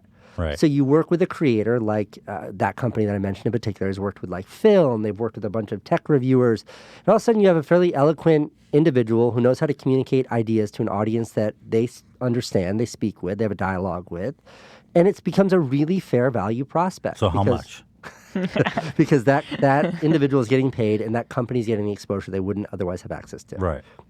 How much? I'm not willing to talk about that brand, but Yeah. other brands that I've worked with, it's difficult. If we're talking about a single transaction, Biggest one ever. see, I don't have that. I would say like the biggest deal ever for like to bring up a brand or make a dedicated video for a brand is in the six figures, like hundreds of thousands of dollars, as in like more than $100,000. But I'll also say that like in my career, I've had the opportunity to do things like that a couple of times. Right. They go that Right. big. Yeah. Like when I talk about like Samsung, like when we did that project where we turned a abandoned shopping mall into a playground for underprivileged kids. Okay, my fee on that was not huge, and I donated, I think most of it, a significant portion of it, to the Boys and Girls Club of Milwaukee. I just didn't feel right getting paid for that. But like that cost maybe like like over $1 million Just to produce. just to produce. Wow. And obviously the brand's intent there was like, we want our products in front of people. And I shot the whole thing on their phone. But it was not a hard sell for any individual item. And that's why I was so willing to like attach my brand to it. I did behind the scenes videos. I did the hero video, which did like 5 or 10 million views. I did all of this stuff, and it was all about Samsung, because they were like sticking their necks out to spend over $1 million on a project that like, they're not doing print ads. They're not getting like, this isn't a Super Bowl commercial. This is literally like Casey Neistat turning a fucking shopping mall into a dangerous playground for kids. So there was a lot of money thrown at something like that, even though my fee may not have been so high. So that's why I don't have like I know it's satisfying. I got paid $200,000 to talk about this pair of shoes. Like that sort of clean transactions never happened. And on the ones where there's real money being pushed around, it's usually a far more complex It's more deal complicated. Like that. I know it's not a satisfying answer. It is satisfying. No, I'm extremely satisfied. Okay, good. I feel good. Yeah. I feel good. I'm extremely satisfied. The one-off deals that are like, we'll give you 50 grand to say this, Yes. typically say no to. Because then it starts to feel like your channel is like this place for transactions. Like I just had a deal, and it was very lucrative. It was 6 figures, but it was from a laptop company. And what their request was, we want you to do a product review, a video just about our laptop, and we want you to endorse it. Oh. And for that, we'll give you this much money. But it was like enough money to pay for my kid's fucking college. Right. It was very hard to say no to. Yeah. But it did cross the line of what I felt was acceptable to share with my audience. Right. And that is really, really tough, because those opportunities, like, We don't get them every day. We've had a lot. Not a lot. Not but a lot, there's but been some opportunities that it's oftentimes that like the most lucrative ones are the ones you really should say no to. Yeah. For example, I don't want to disparage anyone. A coffee company, a cell phone, just speaking generalities. Yeah, I don't. Don't let's say say a company that sells brain enhancing drugs, or not drugs, supplement, vitamins. Okay, good. Supplements, yeah. That I won't touch. And I'm like, I don't believe in this product. Right, that's where it gets hard. I think it's stupid. And just because they're offering me like 6-figure deal, I'm going to look like an idiot if I promote this. And I can't with a straight face. I can't. No, I think you guys, rightly so, were super critical of like that loot box scandal when that came up. Right. It was the one, the that Rice Gum and Jake Paul were promoting. I got an offer from similar products, similar companies to that. Like supplements, I get a lot of offers about. I just don't know what it is or what it means, so I have to say no to it. And the flip of that is like that VPN that I was talking about. That's a product I use. Right. The irony of that is like I prepaid 3 years in advance before I did a brand deal, so I can't use my code to get a better deal on a product. I use it. I know that it's a good product. Yeah. When I work with companies that I actually like Ring, for example, is a sponsor. Like, I love Ring. Yeah, and I pursued them. And then when you get a partner like that, it's like, I believe in it. I think it's a great product. They're super legit. Then I'm willing to. I've gotten some cool offers and lucrative offers from car companies. Really? Yeah, that I can't in good conscience. Because you don't like the car? Bro, I always make fun of Matthew McConaughey because he's in all these Lincoln commercials, and I'm like, that dude does not drive a Lincoln, bro. If he does, he's in the right, but like he does. I drive a Tesla, and I remember like a car company was producing an electric car, and I was like, that's cool. It's not as good as my Tesla, and I really believe in my Tesla, and Tesla doesn't pay for advertising, which sucks. Don't. I talk about them all the time. But it's like I couldn't in good conscience be like, wow, this new electric car from this other company is amazing, because I don't believe it. They really aren't. We started looking around like, what are the other options to Tesla? And it's none. Their lead is unreal. Yeah. The cars, it's so much better. But it's good that. But anyway, that's great. So there's real money, but if you don't do it with a conscience, it can really be. Well, you got to, because. Okay, even if you're looking at it purely from I want to make as much money as possible standpoint, it's still short-sighted, because ultimately it devalues your brand to kind of. I will say, like, one of my regrets when I was vlogging is that I didn't figure out the merch thing sooner. Yeah, that was a big thing. I never- Kinda came out of nowhere though. The Paul brothers. To be The Paul brothers, yeah. totally to give them the credit. I think when those two guys started selling like merch, everyone was like, "Holy crap!" Dude, I gotta, Yeah. And I can tell you for a fact, Yeah. like, those guys and a lot of the guys who push merch hard, they make considerably more revenue off of their merchandise sales than they do off their AdSense. Of course. And I had opportunities early on to do that. When I look back, like the loyalty my audience had for my content when I was really doing a couple million views a day, I know the amount of money that I could have made. And the reason why I didn't do it then, and I think I was wrong, by the way, is at the time, it felt too predatory. Interesting. At the time, and I don't believe this now, at the time, it felt like to just sell stuff that people would only be buying because it was from me felt inherently dishonest. And at the time, where my head was like, if I'm going to do it, it has to be not so dissimilar from the way you're doing Teddy Fresh. Like, I need to start my own line. I'm not just doing merch to do merch. I'm not just making shirts to make shirts.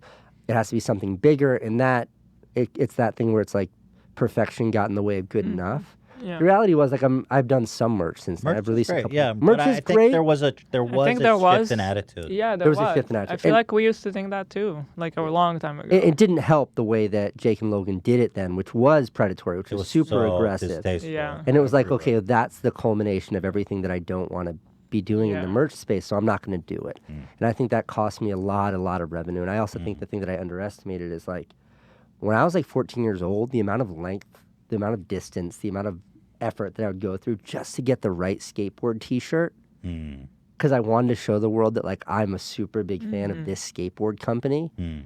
Like, I do feel like I almost let my audience down. Like, I should have given them access to a $20 t-shirt they that like was it. awesome. Yeah. And they get to be a part of It's a something. way to- I didn't respect that then. Yeah. Yeah. And that's why I say it's something that I do regret, because it was a financial loss for me, but also, like, I think it would have been a cool way to Just connect people with my walk. audience. Yeah, I mean, dude, when we do these meet and greets, people show up with like this classic merch, and it's just like, oh, that's It's sick. so gangster. It's really Yeah. funny to see like a super old shirt Yeah. of ours that we probably even forget that we've ever made, you know? My merch It's strategy, pretty and I've cool. stopped, and I'm happy to say that I've stopped, but my merch strategy was I made a video like 8 years ago that was like, if you want free stickers, just send me a self-addressed stamped envelope and I'll fill them with stickers. And we've sent out like tens of thousands of dollars worth of stickers, which cost pennies to make. And like I had to have dedicated employees who only sent out free. Oh my So my God. merch strategy was so bad it cost me Yeah. insane amounts of money. And that was something I wish I had my shit together so I could have done that in a more effective way. Well, Shop CaseyNeistat.com. I think I still have some merch up there. Shop Get out there. Quick. CaseyNeistat.com. Casey Neistat. Yeah, go buy something. hurry up. We got stick. Send him a self. Address. Do you need to get out of here? I noticed your phone blowing up. No. So my phone, I shouldn't be saying this in your fucking podcast. My phone number is on Reddit and everywhere else. Oh, really? Really? Yeah. And I keep it on my phone permanently. One, I carry a second phone. Nobody has Okay. this number. Okay. Yeah. But I also keep my phone permanently in do not disturb mode. So just to see what shows up? Well, no, do not disturb means no calls come through. I know, but why do you not change the number? Oh, because I have a 212 cell phone number. I don't know if you know what that means, but 212 is the oldest of old school. New It York. means Manhattan, not New York. It's one. So you're not willing to change it? It's impossible. If you can't get it on a landline anymore in New York, it took me like 3 years to get a 212 cell phone number, and you're not supposed to. Like a good parking spot. It's a really good parking spot. And also, I know that there'll be a point in my life where I no longer have any social media notoriety whatsoever, and the idea of prank And then no calling one me, will care. no one will care, and I still will. So you're in the have long it. game for Dude, that. So I'm in the long game. I wonder if you could ever sell that Nice. number. Oh, you can sell it. You can buy them online. Oh, well, how much do they cost? Not enough to encourage Yeah. me to get rid of mine. That's what I but enough where I'm not willing to give mine out. see. But in any event, no. But so my phone's not on Do Not Disturb right now because I'm waiting for a call from someone later today that whose number I don't have saved. So that's why it's blowing up. But I Okay. try to respectfully take it off of your table. It's not bothering me. Slide it under my thigh No, it's to not absorb bothering me. those I just want to make sure I vibrations. wasn't. Because we've been going for an hour and a half. We've been talking for an hour and a half. Yeah. We've been going for an Does hour and a does half. this always happen? Yes, it is. What do you mean, does it always happen? You guys always like suck people into your time vortex? I thought we've been talking for 15 No, minutes. not always. When we have good episodes, then Oh, it goes- great, then- great. then- Because I'm ready. I just thought this is the warm up. You've only asked me two Oh, questions. what? Dan said 212 numbers range from.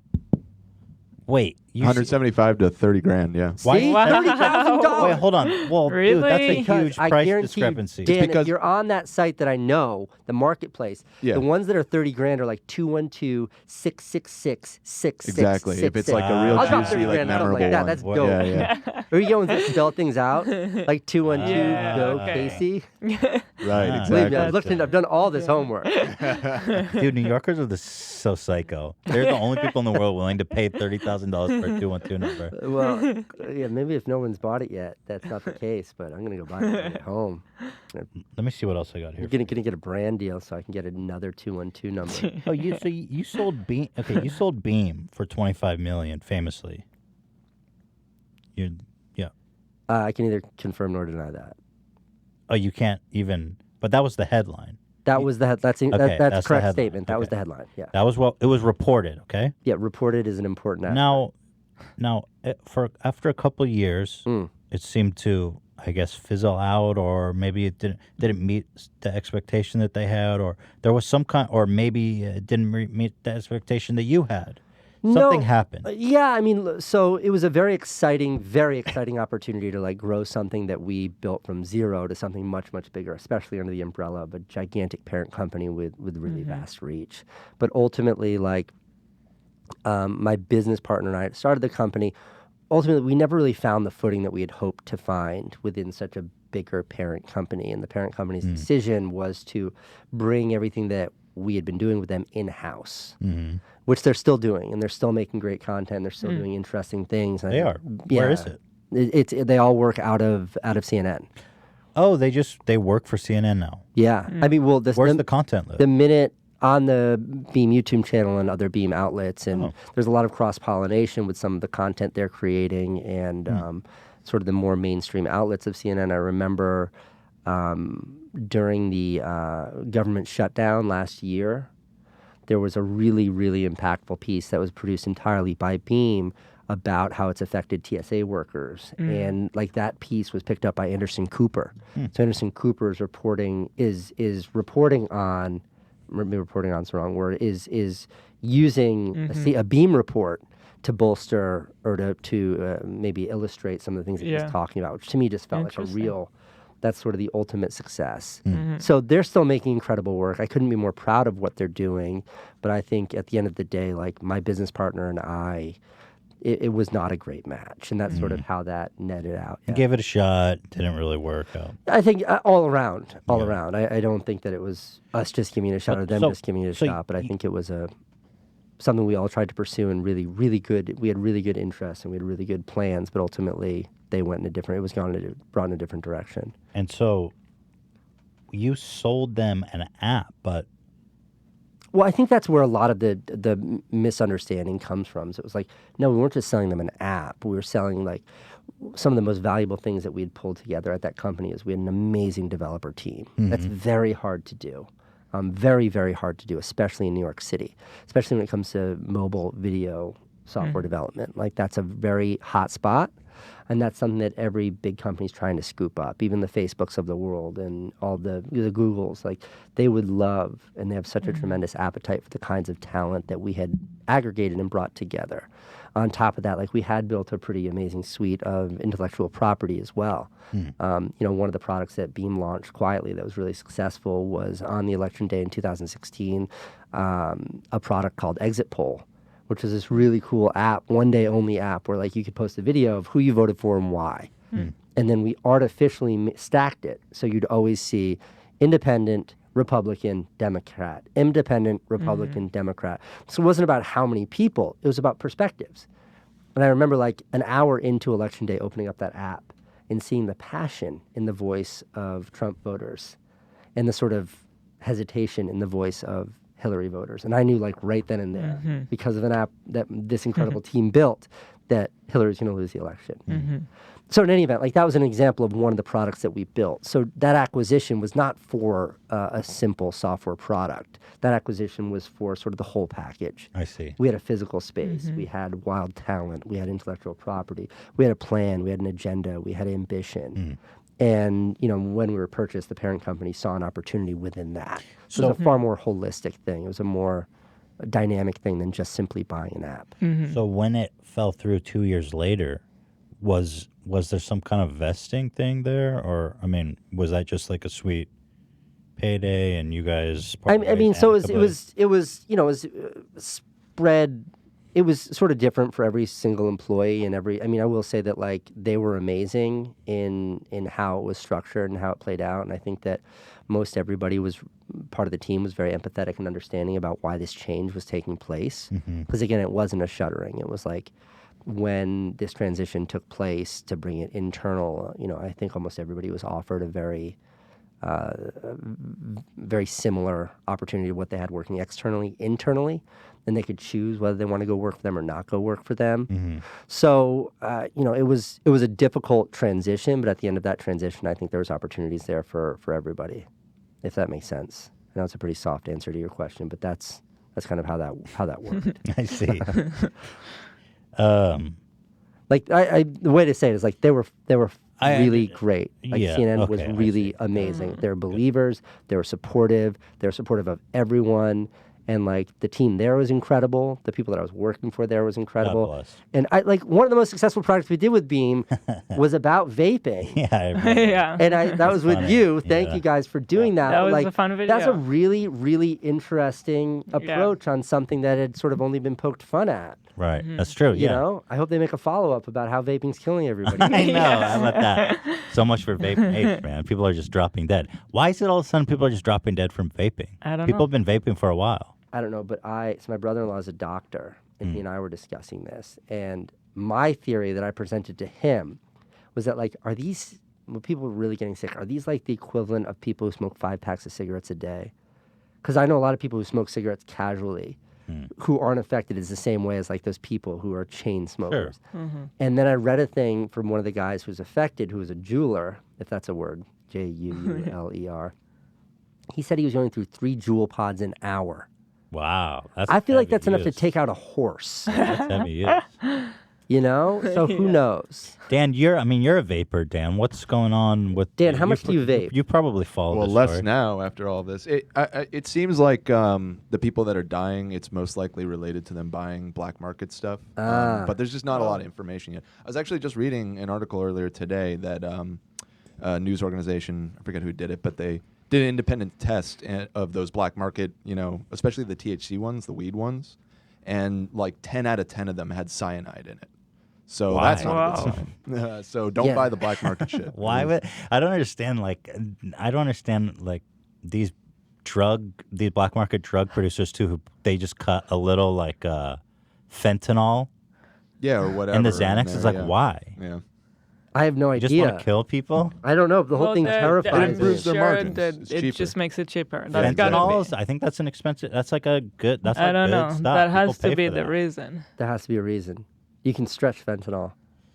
But You can like, cut it. there's a difference between Xanax and fentanyl. I don't even know the Fentanyl's like lingo used here. the strongest opioid on earth. It's an artificial opioid, isn't it? I don't know. Synthetic? Yeah, I think so. I don't know, but Okay. it fucks you up. But it's powerful. Yeah, it'll kick. I mean, like, damn, we got this FedEx guy hates my dog. How does somebody hate a cute, beautiful little shredder? He just panics and closes the door. He hates it. It like ruins his day. I feel bad, but at the same time, it's like it's just Shredder. Yeah, this is a 4-pound dog. Don't be scared. Yeah, I don't know what to think about all the vaping. Like, what is killing people about the vaping? I don't know, but again, like when you see those vape lords that were in your video and in my video and Meme's video They're about dead. vaping. They're probably passed now. No, but like those plumes of smoke. Like I'm not a vapor, but I've definitely tried Juul before. And like when you take a big puff on it and then exhale, there's like a little bit of vapor that comes out. So how much, just quantitatively, how much are you taking in when you have one of those things that looks like Dan a... has that. The battery pack? Really? Yeah. Dan, you want to come in and rip it? Your Like, Dan, vape? do you blow a plume when Yes. you exhale? Yes. Okay. Dan, come blow a stack for us. And don't die on the spot either. Like, that's insane. Dan, do you know what's killing people? Like, how are people just dropping dead from vaping? Well, like it's. Okay, first of all, let's just see a fat cloud here. Show us a flat cloud. Here, just blow it like. gonna have to be. Yeah, just blow it right to the side. Oh, God. Do Yeah, that's Like, there's no Yeah. way that's not hurting people. I don't normally hit it that hard. Like, Okay, Dan, if that's a 10, But sometimes we what's walk your into the normal office pull? and it looks like this. That's still a lot. That's a That's lot. still a lot. Is this cotton candy scented? It's a unicorn jizz. That's what we call it. I'm off the unicorn just now. Smells like you a used to have county a fair flavor in called here. unicorn milk. I was like, dude, that sounds. Yeah. Like It was legit. I don't but- think you can milk a unicorn. Yeah. Well, I don't know. Guess we'll never know. Have you pulled back on the vaping since this? Yeah, fall? no, for sure. As soon as all this new, because I mean, we just don't know yet. Like, I want to wait for more I information. feel like we but it's a know. good thing to get off of feel it. like we anyways, know. Exactly. There's that a it's not good. Wean off of it. Well, I watched a documentary, like a BBC documentary. It was like very detailed, where they compared smoking to vaping, and they concluded that by a large margin, vaping was much less harmful Okay. than smoking cigarettes. But Which is where I came people from. don't I was a drop pack-a-day dead. smoker for years, Yeah. so it helped me get off of that pretty much instantly. As soon as I started vaping, that was the day I started vaping was the last day I ever had a cigarette. But It I ma- do want to know, why are people dying? How are people just vaping and then dropping dead? Do you know? Well, again, it seems to be related. They're No, still but investigating. What is happening to them, like physiologically? Oh well, I mean, if there's cyanide in it, I mean, it's just Are they having it's like just lungs collapse? Yeah, their lungs are just like Cyanide got, is just like, poison, breaking. Yeah, right? you've got Yeah. aerated Cyanide poison. is poison. Yeah. That's Why like the a fuck? Where do you gaseous- even get cyanide? Like that doesn't make sense. You could just put what could be cheaper than water and sugar, which So- is essentially what it is. yeah, right. So I don't know. I don't my know. friend Dan Mace, who's in like a zillion of my videos, he's South African, and he was telling me about how the biggest risk in South Africa is like recreational drugs that young people use. Like, that makes me sound old when I say that, but like ecstasy or LSD or any of these, you never know where they're coming from, and this is fucking Africa. Yeah, So he right. said like almost all that shit's cut with a kind of poison, because the poison does further the effect of the drug, but Oh it will my also God. kill you. Yeah, exactly. These Oh my people are God. so wild, man. You got to keep your clients alive. That's like rule number one, right? You got to keep Bring them people right to coming the edge. back. Bring them right to the edge. But when you do that, invariably somebody's gonna fall over it. And I think vaping's the same way. Staring at me, look at him. Alfredo doesn't want any part of the cyanide. Yeah, the vaping, man. But yeah, happy to say I don't vape. I'm not Well- part of that whole system. I never want to be a part of that system. Tell me what it's like to be someone that like enjoys running. I am curious too. We both hate running. I know. You remember like one of the first times I ever came over your house is when you were like really deep into your diet and physical. You had just started working with a trainer. Oh, You were eating. that really didn't last very healthy. long. You know, I think what it is for me is it's like, especially as I get older, I don't have any time alone. None. I have literally no time alone. Now that I live in LA, I have my time in my car, which is special. But besides, I have no time alone. And it's a little bit like if you ever work in a restaurant, you know how smokers get to have a smoke break Yeah. every day? Like, and it's like, what the fuck? I just want to have an air break. You don't get to have an air break, but if you smoke, you get your 5 minutes an hour. And running for me is like my smoke break. Like, I don't think anybody would understand why I need to disappear for an hour or two a day, every day. But when I say I need to go for a run, it makes sense. And it does make me feel good. Like, I'm not blind to what it means to like, there's almost no version of anything I do in life that makes me out of breath. And that's like, feels like a superpower. Like, it doesn't matter how many flights of steps I'm running up, carrying how many boxes or bags of groceries, I don't get out of breath. Yeah, that's pretty great. And I value that. That means a lot to me. And like my heart rate is like that of an elephant. It's like You know my- what it is? Yeah, my resting heart rate is, well, last time I checked it, it was like 42 beats a minute, Wow. 45 beats a minute. Like, that was the If range. you want to compare, mine's like 120. There's no way No, I'm you'd be kidding. dead right It's now. not. But that's really low. It's very low. That's That's very like low. elite athlete low, right? And yeah, and like I value that. Yeah. But the thing I value more than anything is like a good book on tape or a good podcast and like a 2-hour run. Where like I'm moving through space, 'cause I'm running, there's all this stuff happening around me. My entire physical body's just shut off. It's in cruise control. Like I can it's an autopilot. It's meditative. 100% meditative. And I just lean into it. Was it and I just always like listen to that, or did you have to work it? It's gotten more, Like when you started running, yeah. was it awful, or did you love it? No, I liked it, but it was challenging. I started running after I like broke my leg into a zillion pieces when was told I'd never run again. So it was a little bit like Defiant. defiant. Yeah. So I appreciated those aspects of it, but physically it sucked. And then I used to race, like I was on a pro team for triathlons for a year, maybe 2 years. And I used to race competitively. And that was a very different kind of training. Like right now, I just like to zone out. But when I was racing competitively, it was really like every time I go out, it was structured. I had a specific agenda. I think that was actually less enjoyable. But I really liked winning. So it became compulsive. And now it's just about that meditation. Now it's just about having some alone time. I have to say, the fact that your meditative pastime is that. It's great. It is. It's great. It's great. But I'm not like a big drug user. Like I've smoked pot a little bit now that I'm out in California and it's just everywhere. But like, I'm not a drinker. I don't like drinking at all. I don't know. It takes me like 7 days to recover from a hangover. Then I get off a half a glass of wine. Like I can't do it. We don't drink. And then like drugs beyond that, like I'm just not super attractive. But running is like a real, like if I don't get that fix, I get angry.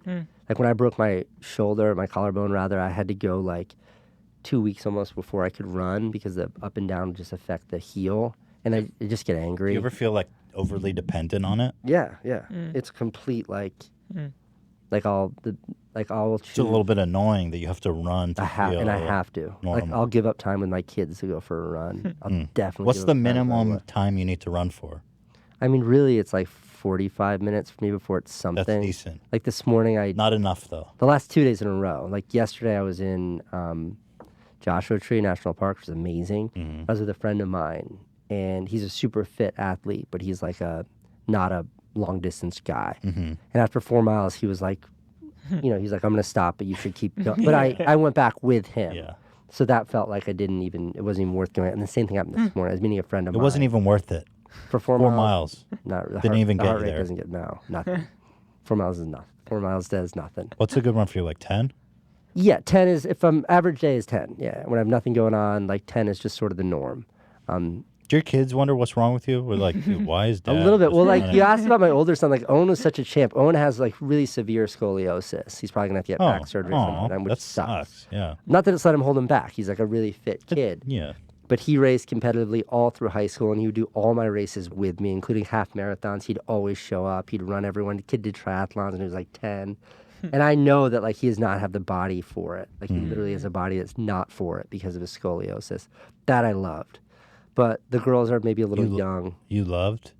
I loved the fact that he was like, he appreciated it on the level that I did so much that he would show up and do it, even though he knew he couldn't be competitive because he was physically held back. Yeah. That meant like a lot to me. He wasn't just doing it for me. I know that he liked it. I thought you were saying It sounded like you were saying you loved that he had scoliosis. No, I didn't. I hate that he had scoliosis. I love that he was so committed to like this thing that I'm also passionate about, that he stuck through it even though he was struggling. Man, that's gotta be so, it's just so unusual, and I think it is very cool too to be 16 years difference from your son. Yeah, it's I mean, great. what is that like? That's just so bizarre. I mean, a good example of it is like when I am out of town or I have to go out of town for any reason, I fly him to New York. I say I fly him. That sounds like I literally text him and I'm like, hey, can you be here Friday?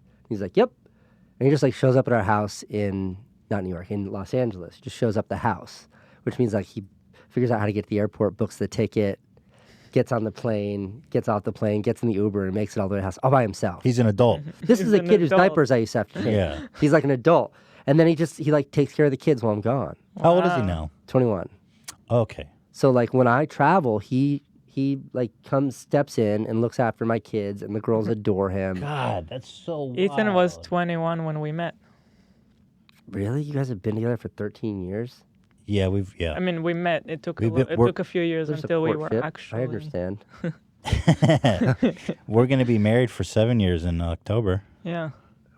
But we've been together. But anyway. But it just Enough made me about think, us. like 21. That's 21 seems like an adult. I moved to New Yeah. York City when I was 2 years younger than him. Do you feel like the parental role is ever blurred because you guys are so With close he in and age? Yeah. I think it's always been blurred. And I think that when I imagine that with my girls now, it would be chaos. Like my daughter, Francine, is just such a troublemaker. If I was like more her friend than her parent, it would be a disaster. But Owen's always been really conservative and smart and reserved. And like, I remember he started traveling internationally with me when he was like 4 or 5. And he was always in charge of his own passport. wow. That's cute. That's very sweet. And like then it was like understand the implications of losing this kid. Yeah. That's pretty cool. And he like took such immense pride in that. And I try to imagine that with Francine, and she'd be like, "Okay, no problem. Can I have candy?" And I'd be like, "No." And she'd be like, "Fuck you and your passport in the garbage." Yeah. You know. So with Owen, it was really like Interesting. the credit's all on him, but he and I have always been friends first.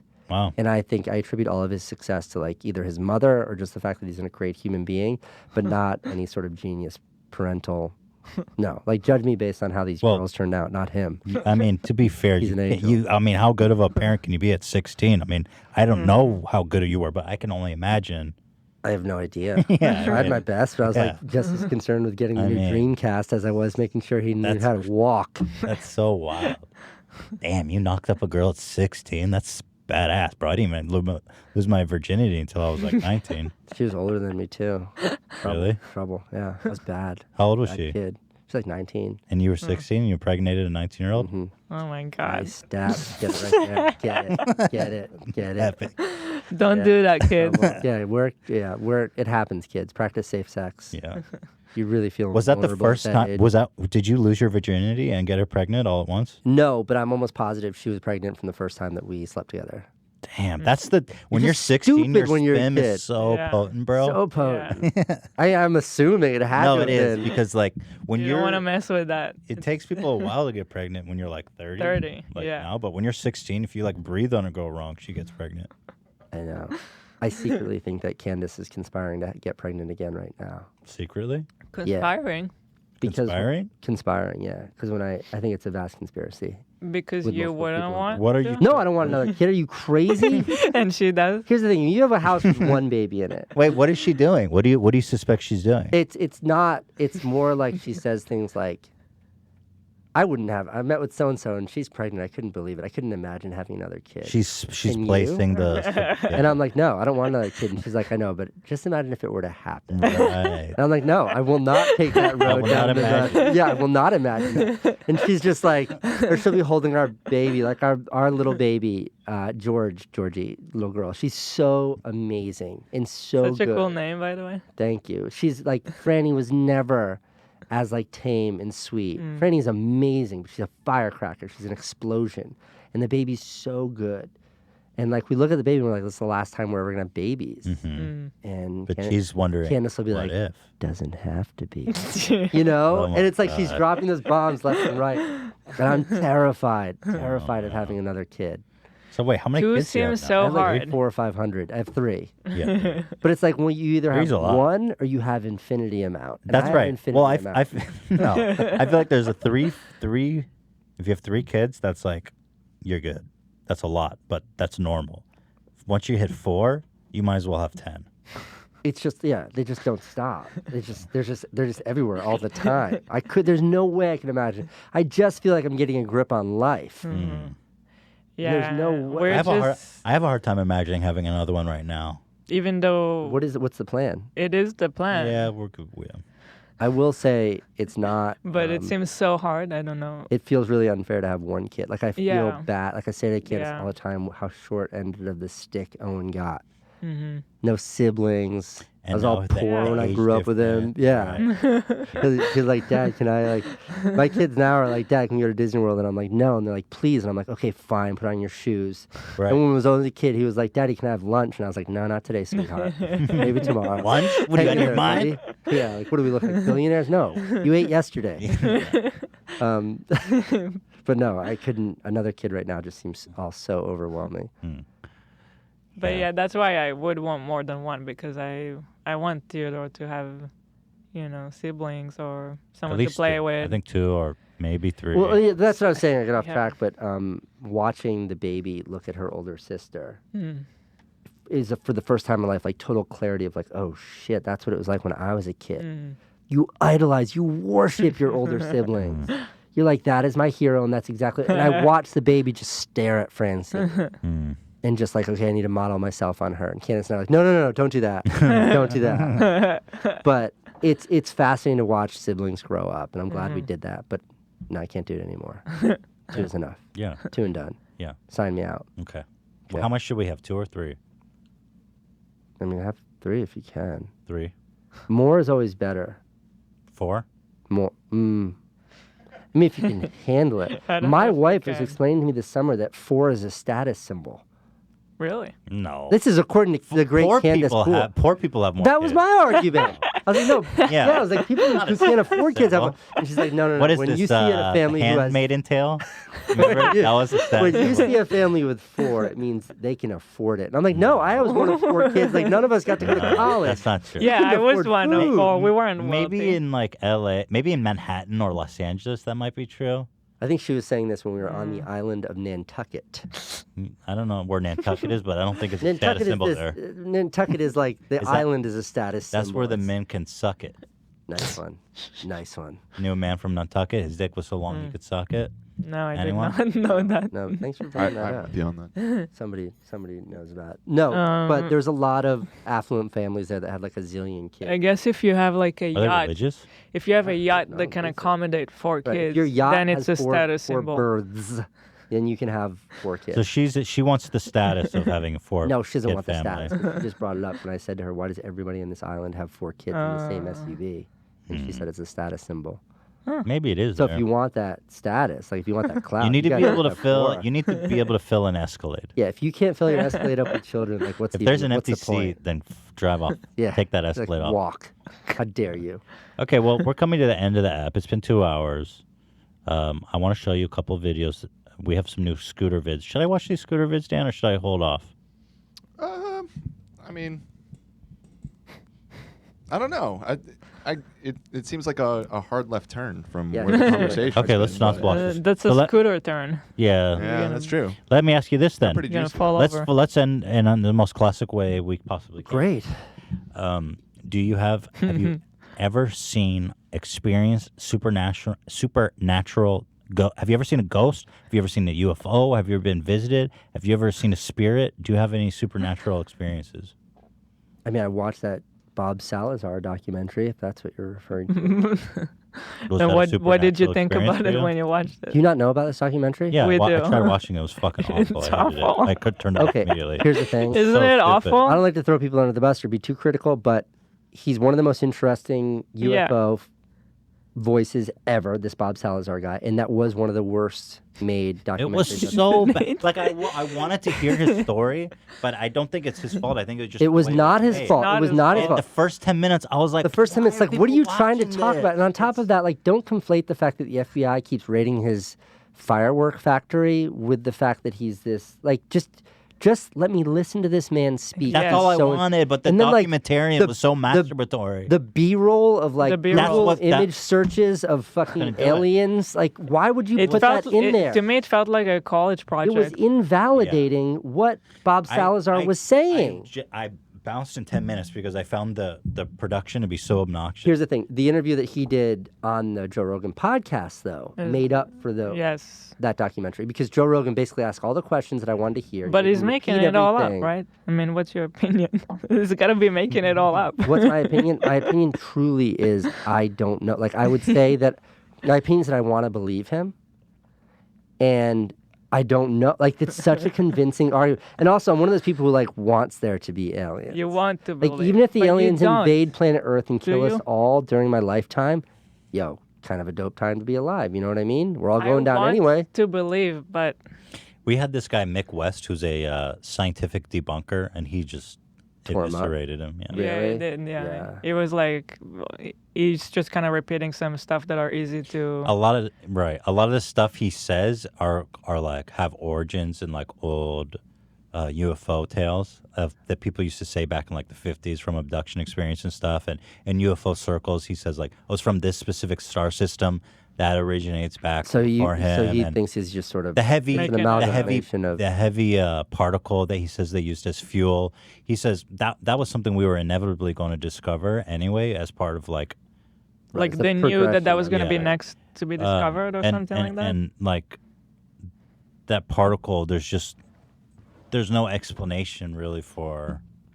I don't know. Well, that's fine. I just want to believe him. But it's cool. It sounds like a cool story. Yeah. That's what I like. It's so Yeah, romantic fun. and just awesome and fun. But no, I've never had a firsthand Okay. There you have it. alien There you experience. go. But I'm waiting, and I'm psyched for my first one. Ghost. Nothing. I'm not much of a believer in that. Yeah. Me neither. But people like me to ask that, I which will- is annoying because I don't believe. I was hired to film a series for like Discovery on one of those channels. It was like The Unknown or something. And I think I filmed 2 episodes before they fired me and they had to redo the whole show. 'Cause you were My production company lost the entire contract.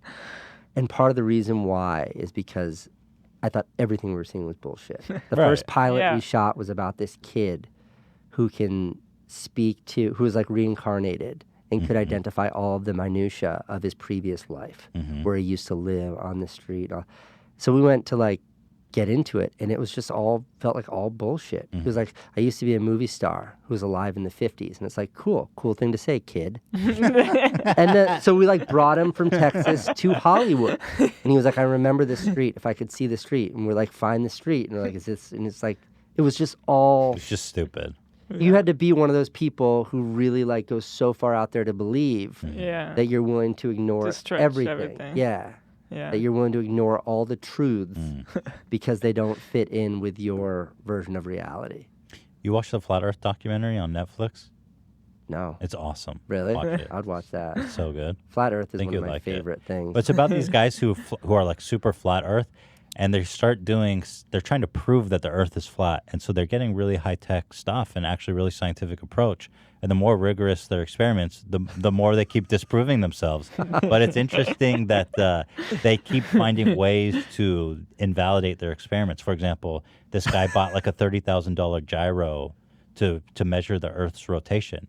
And they have him mic'd up with a lav at one point, and he's telling people, he's like, well, to be honest, the gyro experiments, they didn't go well at all. Like, if anyone found these experiments, if I release these right now as they are, we would be in trouble. Flat Earth would be in trouble, right? And then at the very end, they set up this really elaborate experiment with lasers out in like the flatbeds desert, and they set up these like a mile apart, like these some kind of cardboard with a cutout, and they're like, well, if the Earth is flat, like we say, it's going to go through all of them equally. But if it's curved, because there's so much space between them, you won't see it going through, right? Like it'll go. Like a understand. laser. Oh, no, I will go- understand. So anyway, they do it really scientifically. They do the math correct and everything, and sure enough, there's no. It proves once again that the Earth is curved. See, the reason why And they're like, the reason why that conspiracy is That's so great. great to me is like there's really no benefit in proving out their ridiculous theory. Like The suggestion that there's a global conspiracy for the Earth to be round is like the end game Right. of their conspiracy. nobody So wins crazy. from that. It's just so funny But and just fun. so NASA can like make a couple bucks, like that's just so. NASA doesn't make money; they just spend it. I feel like they just find like a group that they can be a part of. That's the problem. They want to with be the a internet, part of if I'm something. being honest. Just run with it. Without the internet, shit like flat Earth would never. Speaking of which, we're talking about flat Earth. Should we just end this podcast right now? Yeah. Okay. Okay. Thank you guys. Thanks. Flat for tuning in. podcast. Flatcast. No, we should end it. It's been 2 hours, over 2 hours. Yeah. So, guys, what's today? Friday. Friday. What do we have? We have Bobby Lee on Tuesday. That's right. That's right. Bobby Lee and And that's it. How many days? a week Oh, do and you do a Kalila, podcast? you mean? twice a week, Friday, Tuesday, and Friday. So Bobby Lee and Kalila will be joining us on Tuesday. That's really exciting. Friday, we're going to be doing the Regula, Shmegula. TeddyFresh.com. Get that new collection. What are you plugging? I got nothing to plug. Just Wow. happy to be here. God bless. Casey doesn't need to plug. He is the brand. I'm the brand. I don't know what that Are you gonna consider getting a scooter? Yeah, really? no, Ride I'm around in a rush to get out of here. So I LA? gotta go pick my own up. Okay. Okay, that's what I was saying. I was wondering if you had to get out of here. Yeah, no, I'm Okay. just gonna stay in the hallway and buy it on my cell phone. But yeah, Okay. I'm excited about it. Yeah. Okay. Well, we got to take care of that. So, guys, thank you for watching. Have a fantastic weekend, a blessed weekend, a God-blessed weekend. Don't use the R word like me. I feel like I need a little grace period on the R word. Like, they revoked that too quick. Yeah, I feel like as long as you're I'm like, phasing out. I make- acknowledge. as long as you're acknowledging. I acknowledge. Okay, then I I give But you a I- pass. okay, thank you. As Why, the because you are? official. But I need a little grace period on the R word. You guys got to now work I'm with me. American, so I have a say. yeah. By the way, congrats. Thank Yeah. you. Mazel tov. Thank Yeah. you. I really Are you appreciated that. Jewish? Me? I don't. You just give us through our mazel tov. Yeah, 'Cause I'm total Jewish. Jew, Oh, you married are? to a Jew with Jewish kids. We celebrate Shabbat. Oh, okay. I had- Wait, oh, are you you do? serious or I had a not? kippah I on. can't tell if you're kidding. I had a You're kippah kidding. on at my wedding and got like ridiculed for wearing a fucking kippah. By who? Like when I posted a picture on Instagram. So you're not like, kidding? Just got married. Totally serious. People were Really? hating on you for wearing Yeah, a kippah? yeah. Like what's on his head? Fucking, That's the best question. Standing underneath the the Your little kippah. I have Jew a hat. kippah on my head. Yeah, I nice didn't Jew- know that you guys were Jewish. Candace is Jewish. Yeah, totally Jewish. God bless. Big dinner, big Sunday Every- night. every- Sunday night's the big night. Sunday. Yeah. You guys are doing it wrong. It's supposed to be Friday night. Sunday. No, what's Sunday night? Sunday night's the end of. Bro, Sunday's the beginning Oh, of the the end week. of the weekend? No, there's a holiday this weekend. Which Oh, one is this? it? Rosh Hashanah. Rosh Hashanah starts Oh, I Sunday thought you were night, saying right? You do Yeah, I Shabbat don't even know. Sunday. See, now I'm sitting here I don't schooling you even know. two terrible No, you Jews. said you're doing Shabbat on No, Sunday. we do Shabbat on every Friday night, Okay, but on okay. this Sunday Well, night we were have confused. the beginning of So you Rosh guys Hashanah. do that? Yeah. Wow.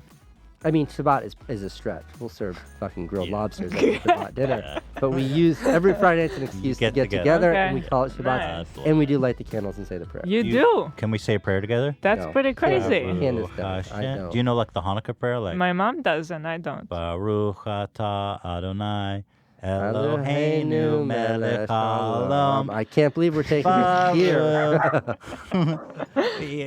Lead us in prayer. No. I'm American. That's my new identity. Nagila hala, Nagila hala. Here, hit me with the. It's Hava Here, hit me with Nagila. some Mobility Mary. What is it? Hava Nagila. Hava Nagi. Go ahead, Zach. Better it hits me than hits you. Haga, Nagila, Haga, disability. da ga ga Please ba, go ga ga ga, away. da da ba da da da, ba da ba da da da, ba da da da da Okay, da, ba da da da. Can we Hey, do a Friday Hey. dinner together? Hey, stop. Excuse me, sir. Da. Can we invite ourselves Yeah, over? as long as you like kosher food. And a lot of singing. Come on, Zach. Hit. Where's the music? Get out of this. Zach, you didn't even play one soundbite today, and you can't hit me with the Hava Nagila. Are we done? Okay. Good, Thank you, guys. See y'all next good week. podcast, yeah. Thank y'all. Bye. Bye.